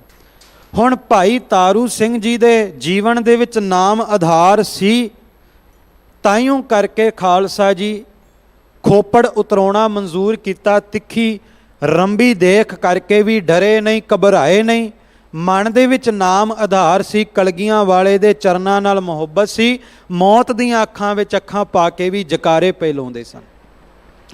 ਭਾਈ ਮਤੀ ਦਾਸ ਦੇ ਹਿਰਦੇ ਵਿੱਚ ਨਾਮ ਆਧਾਰ ਸੀ। ਸਿਰ ਤੇ ਆਰਾ ਚੱਲ ਰਿਹਾ, ਸਾਹਮਣੇ ਗੁਰੂ ਤੇਗ ਬਹਾਦਰ ਜੀ ਦੇ ਚਰਨ ਨੇ, ਪਰ ਸਿਰ ਤੇ ਚੱਲ ਰਹੇ ਆਰੇ ਦਾ ਡਰ ਨਹੀਂ ਕੁਝ ਵਿਗਾੜ ਰਿਹਾ, ਬਲਕਿ ਸਾਹਮਣੇ ਗੁਰੂ ਦੇ ਚਰਨ ਉਹ ਹੋਰ ਜ਼ਿਆਦਾ ਸਿੱਖੀ ਸਿਦਕ ਭਰ ਰਹੇ ਆ। ਜਿਨ੍ਹਾਂ ਦੇ ਹਿਰਦੇ ਵਿੱਚ ਨਾਮ ਆਧਾਰ ਹੁੰਦਾ, ਉਹ ਸਦਾ ਖੇੜੇ ਵਿੱਚ ਰਹਿੰਦੇ ਆ, ਉਹ ਭੈ ਤੋਂ ਮੁਕਤ ਹੋ ਜਾਂਦੇ ਆ। ਜਿਨ੍ਹਾਂ ਨੇ ਨਿਰਭਉ ਨੂੰ ਧਿਆਇਆ, ਜਿਹੜੇ ਰੋਜ਼ਾਨਾ ਨਿਰਭਉ ਨਿਰਵੈਰ ਦਾ ਜਾਪ ਕਰਦੇ ਆ, ਉਹ ਡਰ ਤੋਂ ਮੁਕਤ ਹੁੰਦੇ ਆ। ਇਸੇ ਕਰਕੇ ਗੁਰੂ ਸਾਹਿਬ ਨੇ ਕਿਹਾ, ਨਾਮ ਨੂੰ ਆਧਾਰ ਬਣਾਉਣ ਵਾਲੇ, ਨਾਮ ਦੀ ਧੁਨੀ ਨੂੰ ਸੁਣਨ ਵਾਲੇ ਸਦਾ ਖੇੜੇ ਵਿੱਚ ਰਹਿੰਦੇ ਆ। ਨਾਨਕ ਭਗਤਾ ਸਦਾ ਵਿਗਾਸ। ਉਹ ਸਦਾ ਖੇੜੇ ਵਿੱਚ ਨੇ, ਉਹਨਾਂ ਨੂੰ ਨਾ ਦੁੱਖ ਕੁਝ ਵਿਗਾੜ ਸਕਦਾ, ਨਾ ਮੌਤ ਦਾ ਭੈ ਕੁਝ ਕਰ ਸਕਦਾ, ਨਾ ਸੰਸਾਰਕ ਕਿਸੇ ਹੋਰ ਤਰੀਕੇ ਦਾ ਭੈ ਵੀ ਕੁਝ ਕਰ ਸਕਦਾ। ਸਤਿਗੁਰੂ ਕਹਿੰਦੇ, ਇਸ ਲਈ ਜੇ ਚਾਹੁੰਦੇ ਹੋ ਵੀ ਸੰਸਾਰਕ ਭੈ ਖਤਮ ਹੋ ਜਾਵੇ, ਸੰਸਾਰਕ ਡਰ ਖਤਮ ਹੋ ਜਾਵੇ, ਤੇ ਸੰਸਾਰਕ ਡਰ ਖਤਮ ਕਰਨ ਦਾ ਇੱਕੋ ਤਰੀਕਾ ਹੈ, ਭਉ ਨਾ ਵਿਆਪੈ ਤੇਰੀ ਸਰਣਾ। ਕਹਿੰਦੇ ਭੈ ਬਿਲਕੁਲ ਵੀ ਨਜ਼ਦੀਕ ਨਹੀਂ ਆਉਂਦਾ ਜਿਹੜੇ ਗੁਰੂ ਦੀ ਸ਼ਰਨ ਵਿੱਚ ਆ ਜਾਂਦੇ ਆ। ਗੁਰੂ ਦੀ ਸ਼ਰਨ ਵਿੱਚ ਆਉਣ ਦਾ ਮਤਲਬ ਇਹ ਹੈ ਵੀ ਸਿੱਖ ਕਿਤੇ ਵੀ ਹੋਵੇ, ਭਾਵੇਂ ਆਪਣੇ ਦੁਕਾਨ ਤੇ ਬੈਠਾ, ਭਾਵੇਂ ਕਾਰੋਬਾਰ ਕਰ ਰਿਹਾ, ਭਾਵੇਂ ਯਾਤਰਾ ਕਰ ਰਿਹਾ, ਭਾਵੇਂ ਦੁਨੀਆ ਦੇ ਤਖਤੇ ਤੇ ਕਿਤੇ ਵੀ ਵਿਚਰ ਰਿਹਾ, ਸਿੱਖ ਦੇ ਹਿਰਦੇ ਦੇ ਵਿੱਚ ਸਦਾ ਸ਼ਬਦ ਦੀ ਧੁਨੀ ਚੱਲਦੀ ਰਹੇ, ਸ਼ਬਦ ਦੀ ਗੁੰਜ਼ਾਰ ਚੱਲਦੀ ਰਹੇ, ਸ਼ਬਦ ਦਾ ਅਭਿਆਸ ਚੱਲਦਾ ਰਹੇ। ਉਹ ਹੈ ਗੁਰੂ ਦੀ ਸ਼ਰਨ ਦੇ ਵਿੱਚ ਰਹਿਣਾ। ਕਿਉਂਕਿ ਗੁਰੂ ਨਾਨਕ ਸਾਹਿਬ ਮਹਾਰਾਜ ਨੇ ਇਹੀ ਸਿੱਖਿਆ ਦਿੱਤੀ ਹੈ। ਭਾਈ ਲਹਿਣਾ ਜੀ ਨੇ ਕਿਹਾ ਸੀ ਗੁਰੂ ਨਾਨਕ ਸਾਹਿਬ ਨੂੰ, ਮੈਨੂੰ ਆਪਣੇ ਤੋਂ ਵਿਛੋੜਿਓ ਨਾ। ਜਿੰਨੇ ਵੀ ਗੁਰੂ ਨੂੰ ਕਿਹਾ ਨਾ, ਮੈਨੂੰ ਆਪਣੇ ਤੋਂ ਵਿਛੋੜਿਓ ਨਾ, ਆਪਣੀ ਸ਼ਰਨ ਵਿੱਚ ਰੱਖਿਓ। ਗੁਰੂ ਨਾਨਕ ਸਾਹਿਬ ਨੇ ਇੱਕ ਗੱਲ ਅਕਸਰ ਕਹੀ ਹੈ ਕਿ ਸਿੱਖੋ, ਜੇ ਸਰੀਰ ਨਾਲ ਜੁੜੋਗੇ ਇੱਕ ਦਿਨ ਵਿਛੜ ਜਾਵੋਗੇ, ਜੇ ਸ਼ਬਦ ਨਾਲ ਜੁੜੋਗੇ ਸਦੀਆਂ ਸਦੀਆਂ ਤੱਕ ਸ਼ਬਦ ਨਾਲ ਨਿਭ ਜਾਵੇਗੀ। ਜਿਹੜੇ ਸ਼ਬਦ ਨਾਲ ਜੁੜਦੇ ਨੇ ਉਹ ਕਦੇ ਫਿਰ ਦੂਰ ਨਹੀਂ ਹੁੰਦੇ। ਇਸ ਲਈ ਗੁਰੂ ਦੀ ਸ਼ਰਨ ਦੇ ਵਿੱਚ ਆਉਣ ਦਾ ਭਾਵ ਹੈ ਸ਼ਬਦ ਦੇ ਨਾਲ ਜੁੜ ਜਾਣਾ। ਮਹਾਰਾਜ ਕਹਿੰਦੇ, ਭਉ ਨਾ ਵਿਆਪੈ ਤੇਰੀ ਸਰਣਾ। ਜਿਹੜੇ ਸ਼ਬਦ ਦੀ ਸ਼ਰਨ ਵਿੱਚ ਆਉਂਦੇ ਆ, ਅੰਮ੍ਰਿਤ ਵੇਲੇ ਉੱਠ ਕਰਕੇ ਜਪਜੀ ਸਾਹਿਬ, ਜਾਪ ਸਾਹਿਬ, ਤੋ ਪ੍ਰਸਾਦ ਸਵਈਏ, ਕਬਿਓ ਬਾਚ ਬੇਨਤੀ, ਚੌਪਈ ਸਾਹਿਬ, ਆਨੰਦ ਸਾਹਿਬ, ਸੰਧਿਆ ਸਮੇਂ ਰਹਿਰਾਸ ਸਾਹਿਬ, ਸੌਣ ਤੋਂ ਪਹਿਲਾਂ ਕੀਰਤਨ ਸੋਹਿਲਾ ਦਾ ਜਾਪ ਕਰਦੇ ਆ, ਸ਼ਬਦ ਦੀ ਸ਼ਰਨ ਵਿੱਚ ਸਦਾ ਰਹਿੰਦੇ ਨੇ, ਤੇ ਉਹਨਾਂ ਦਾ ਡਰ ਕੁਝ ਵਿਗਾੜ ਨਹੀਂ ਸਕਦਾ। ਸਤਿਗੁਰੂ ਗੁਰੂ ਅਰਜਨ ਦੇਵ ਜੀ ਮਹਾਰਾਜ ਅੱਗੇ ਬਖਸ਼ਿਸ਼ ਕਰਦੇ ਨੇ, ਜੋ ਤੁਧ ਭਾਵੈ ਸੋਈ ਕਰਨਾ। ਕਹਿੰਦੇ ਜਿਹੜਾ ਸ਼ਬਦ ਦੀ ਸ਼ਰਨ ਵਿੱਚ ਆਉਂਦਾ ਹੈ, ਗੁਰੂ ਦੀ ਸ਼ਰਨ ਵਿੱਚ ਆਉਂਦਾ ਹੈ, ਉਹਦੇ ਜੀਵਨ ਦੇ ਵਿੱਚ ਇੱਕ ਬਖਸ਼ਿਸ਼ ਹੋਰ ਵਰਤਦੀ ਆ। ਉਹਦਾ ਸੁਭਾਅ ਵੀ ਇਹ ਬਣਦਾ, ਉਹ ਜੀਵਨ ਵਿੱਚ ਉਹੀ ਕਰਮ ਕਮਾਉਂਦਾ ਜਿਹੜੇ ਗੁਰੂ ਨੂੰ ਪਾਉਂਦੇ ਹੋਣ, ਜਿਹੜੇ ਗੁਰਮਤਿ ਤੇ ਢੁਕਦੇ ਹੋਣ। ਜਿਹੜਾ ਕਰਮ ਗੁਰੂ ਨੂੰ ਨਹੀਂ ਪਾਉਂਦਾ, ਉਹ ਕਰਮ ਫਿਰ ਸ਼ਰਨ ਵਿੱਚ ਰਹਿਣ ਵਾਲਾ ਕਮਾਉਂਦਾ ਹੀ ਨਹੀਂ। ਇਹ ਸਭ ਤੋਂ ਵੱਡੀ ਨਿਸ਼ਾਨੀ ਹੈ ਗੁਰਸਿੱਖਾਂ ਦੀ। ਜੇ ਦੇਖਣਾ ਹੋਵੇ ਸ਼ਰਨ ਵਿੱਚ ਆਏ ਹੋਏ ਦੀ ਨਿਸ਼ਾਨੀ ਕੀ ਹੈ, ਸ਼ਰਨ ਵਿੱਚ ਆਏ ਦੀ ਨਿਸ਼ਾਨੀ ਇਹੀ ਹੈ, ਉਹੀ ਕਰਮ ਕਮਾਉਣੇ ਜਿਹੜੇ ਗੁਰੂ ਨੂੰ ਚੰਗੇ ਲੱਗਦੇ, ਉਹੀ ਰਹਿਤ ਕਮਾਉਣੀ ਜਿਹੜੀ ਗੁਰੂ ਨੂੰ ਚੰਗੀ ਲੱਗਦੀ ਹੈ। ਤੇ ਗੁਰੂ ਸਾਹਿਬ ਨੇ ਡੰਕੇ ਦੀ ਚੋਟ ਤੇ ਕਿਹਾ, ਗੁਰੂ ਸਾਹਿਬ ਨੇ ਕੋਈ ਲਿਹਾਜ਼ ਨਹੀਂ ਕੀਤਾ। ਮਹਾਰਾਜ ਕਹਿੰਦੇ, ਪਿਆਰਾ ਉਹੀ ਹੈ, ਰਹਿਣੀ ਰਹਿ ਸੋਈ ਸਿੱਖ ਮੇਰਾ, ਉਹ ਸਾਹਿਬ ਮੈਂ ਤਿਸਕਾ ਚੇਰਾ ਜਿਹੜਾ ਰਹਿਤ ਵਿੱਚ ਰਹਿੰਦਾ ਹੈ। ਉਹ ਸਿੱਖ ਤਾਂ ਕਲਗੀਆਂ ਵਾਲੇ ਨੂੰ ਬਾਬਾ ਅਜੀਤ ਸਿੰਘ, ਬਾਬਾ ਜੁਝਾਰ ਸਿੰਘ, ਬਾਬਾ ਜੋਰਾਵਰ ਸਿੰਘ ਜੀ, ਬਾਬਾ ਫਤਿਹ ਸਿੰਘ ਜੀ ਤੋਂ ਵੀ ਵੱਧ ਕੇ ਪਿਆਰਾ ਲੱਗਦਾ ਹੈ। ਜਿਹੜਾ ਰਹਿਤ ਵਿੱਚ ਰਹਿੰਦਾ ਹੈ, ਗੁਰੂ ਸਾਹਿਬ ਕਹਿੰਦੇ ਉਸ ਸਿੱਖ ਦੇ ਚਰਨਾਂ ਦੇ ਵਿੱਚ ਵੀ ਝੁਕਦਾ ਹੈ ਗੁਰੂ ਗੋਬਿੰਦ ਸਿੰਘ, ਜਿਹੜਾ ਇਸ ਰਹਿਤ ਨੂੰ ਕਮਾਉਂਦਾ, ਜਿਹੜਾ ਗੁਰਮਤ ਨੂੰ ਕਮਾਉਂਦਾ। ਸਤਿਗੁਰੂ ਕਹਿੰਦੇ ਇਸ ਲਈ ਸ਼ਰਨ ਵਿੱਚ ਆਇਆਂ ਦੀ ਨਿਸ਼ਾਨੀ ਹੈ, ਜੋ ਤੁਧ ਭਾਵੈ ਸੋਈ ਕਰਨਾ। ਜੋ ਉਸ ਅਕਾਲ ਪੁਰਖ ਨੂੰ, ਗੁਰੂ ਨੂੰ ਪਾਉਂਦਾ, ਜੋ ਗੁਰਮਤ ਤੇ ਟੁਕਦਾ, ਉਹੀ ਕਰਮ ਕਮਾਉਣੇ। ਵਿਸ਼ਰਾਮ ਦਿੰਦੇ ਸਤਿਗੁਰੂ ਬਖਸ਼ਿਸ਼ ਕਰਦੇ ਨੇ। ਰਹਾਉ ਸੋਗ ਹਰਖ ਮਹਿ ਆਵਣ ਜਾਣਾ। ਪੰਚਮ ਪਾਤਸ਼ਾਹ ਧੰਨ ਗੁਰੂ ਅਰਜਨ ਦੇਵ ਜੀ ਕਹਿੰਦੇ, ਵੇਖੋ ਸੰਸਾਰ ਦੇ ਹਾਲਾਤ ਨੇ, ਬੰਦਾ ਦੁਨੀਆ ਵਿੱਚ ਆਉਂਦਾ ਹੈ, ਸੋਗ ਦੇ ਵਿੱਚ ਹੀ ਆਉਂਦਾ ਹੈ। ਦੁਨੀਆ ਦੇ ਵਿੱਚ ਜੀਵਨ ਬਤੀਤ ਕਰਦਿਆਂ ਦੋ ਤਰ੍ਹਾਂ ਦੀਆਂ ਅਵਸਥਾਵਾਂ ਹੀ ਬੰਦੇ ਦੇ ਉੱਤੇ ਬਣਦੀਆਂ ਨੇ। ਸਭ ਤੋਂ ਪਹਿਲੀ ਸੋਗ ਦੀ, ਫਿਰ ਹਰਖ ਦੀ, ਫਿਰ ਸੋਗ ਦੀ, ਫਿਰ ਹਰਖ ਦੀ। ਕਦੇ ਦੁੱਖ ਆ ਰਿਹਾ, ਕਦੇ ਸੁੱਖ ਆ ਰਿਹਾ, ਫਿਰ ਕਦੇ ਦੁੱਖ ਆ ਰਿਹਾ, ਕਦੇ ਸੁੱਖ ਆ ਰਿਹਾ। ਕਹਿੰਦੇ ਇਹ ਸੁੱਖ ਤੇ ਦੁੱਖ ਸੰਸਾਰ ਦੇ ਵਿੱਚ, ਜੀਵਨ ਦੇ ਵਿੱਚ ਸਮੇਂ ਸਿਰ ਬਦਲਦੇ ਰਹਿੰਦੇ ਆ।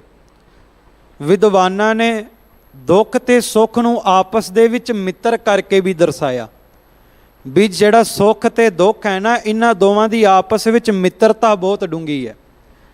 ਪੁੱਛਿਆ ਗਿਆ ਜੀ ਦੋਵਾਂ ਦੀ ਮਿੱਤਰਤਾ ਕਿਵੇਂ ਹੋ ਸਕਦੀ ਹੈ? ਦੋਵੇਂ ਵਿਪਰੀਤ ਨੇ, ਦੁੱਖ ਤੇ ਸੁੱਖ ਦਾ ਮੇਲ ਕੋਈ ਨਹੀਂ।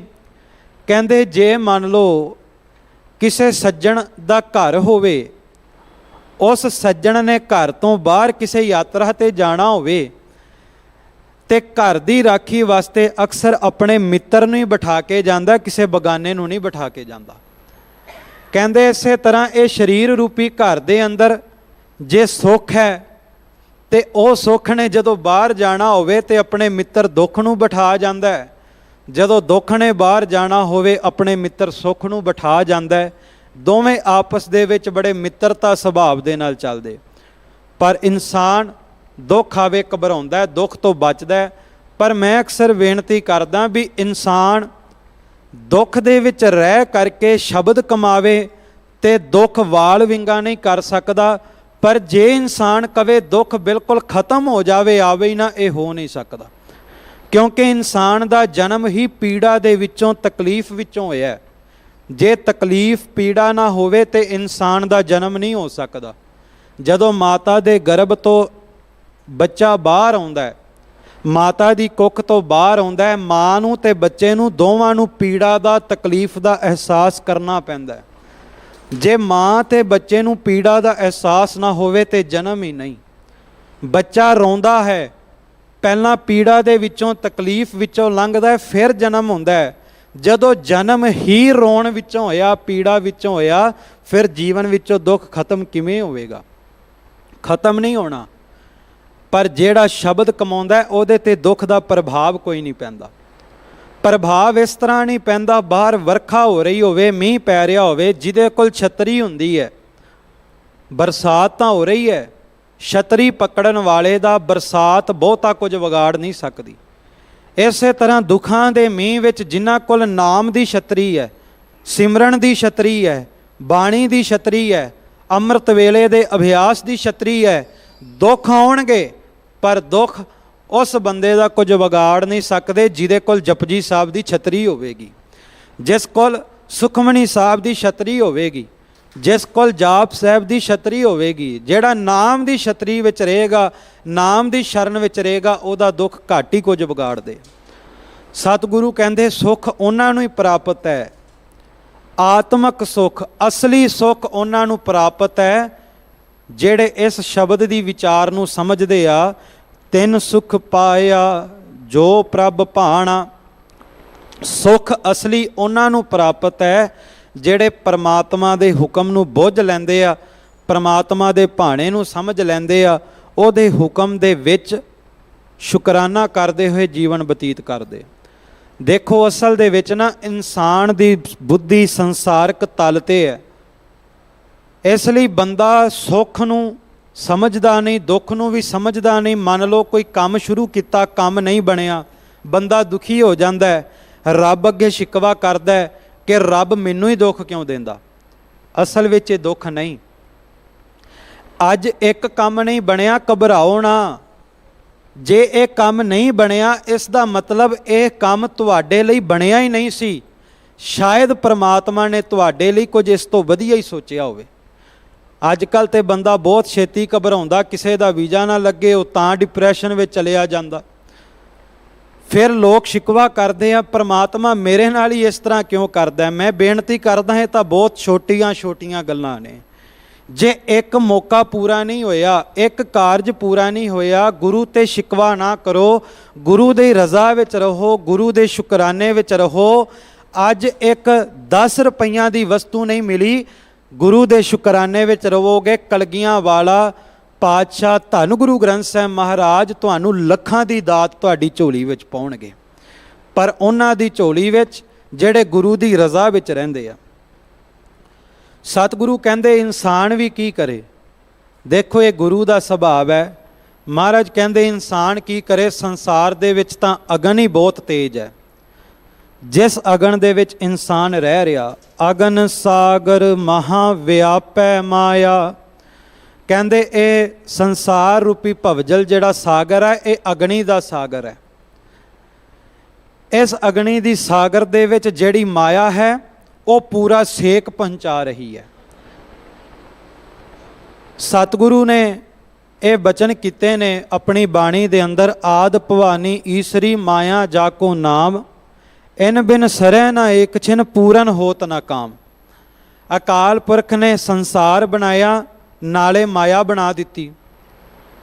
ਕਹਿੰਦੇ ਮਾਇਆ ਐਸੀ ਤਾਕਤਵਰ ਬਣਾਈਆਂ, ਮਾਇਆ ਤੋਂ ਬਿਨਾਂ ਸਰਦਾ ਵੀ ਨਹੀਂ।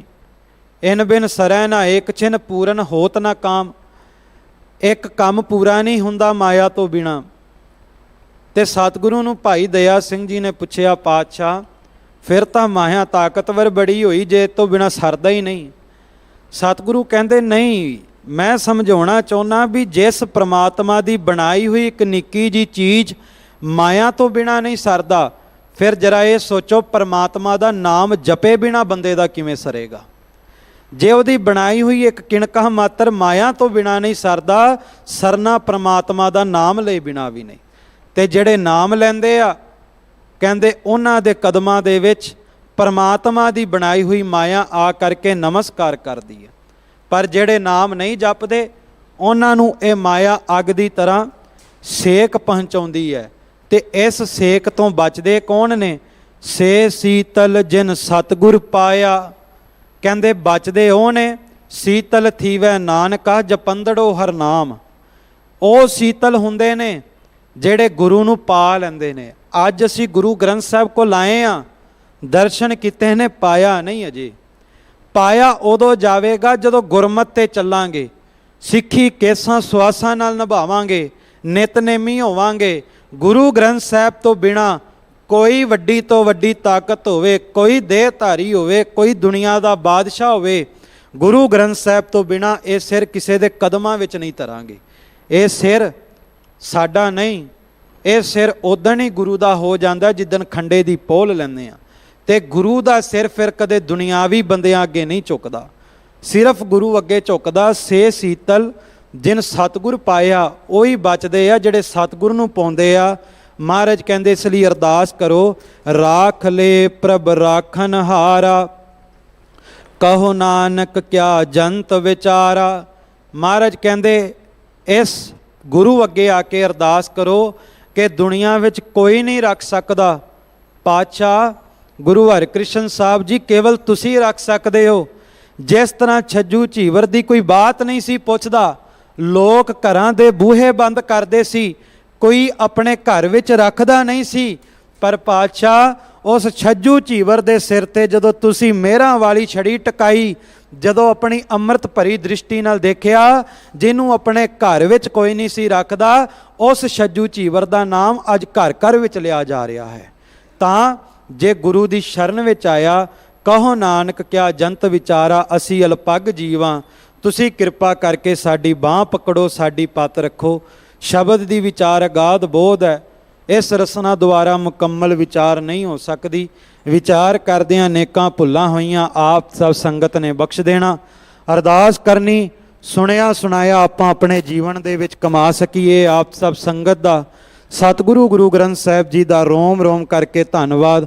ਧੰਨ ਗੁਰੂ ਹਰਿਕ੍ਰਿਸ਼ਨ ਸਾਹਿਬ ਜੀ ਦਾ ਧੰਨਵਾਦ। ਅਖੀਰ ਵਿੱਚ ਭਾਈ ਸਾਹਿਬ ਭਾਈ ਤਾਰੂ ਸਿੰਘ ਜੀ ਦੇ ਜਨਮ ਦਿਹਾੜੇ ਦੀਆਂ ਸਮੁੱਚੀਆਂ ਸੰਗਤਾਂ ਨੂੰ ਸ਼੍ਰੋਮਣੀ ਪੰਥ ਅਕਾਲੀ ਬੁੱਢੇ ਦਲ ਪੰਜਵਾਂ ਤਖਤ ਵੱਲੋਂ ਸਿੰਘ ਸਾਹਿਬ ਬਾਬਾ ਬਲਵੀਰ ਸਿੰਘ ਜੀ 96 ਕਰੋੜੀ ਤਿੰਨਾਂ ਵੱਲੋਂ ਬੇਅੰਤ ਬੇਅੰਤ ਵਧਾਈਆਂ। ਫਤਿਹ ਬੁਲਾਈਏ। ਵਾਹਿਗੁਰੂ ਜੀ ਕਾ ਖਾਲਸਾ ਵਾਹਿਗੁਰੂ ਜੀ ਕੀ ਫਤਿਹ।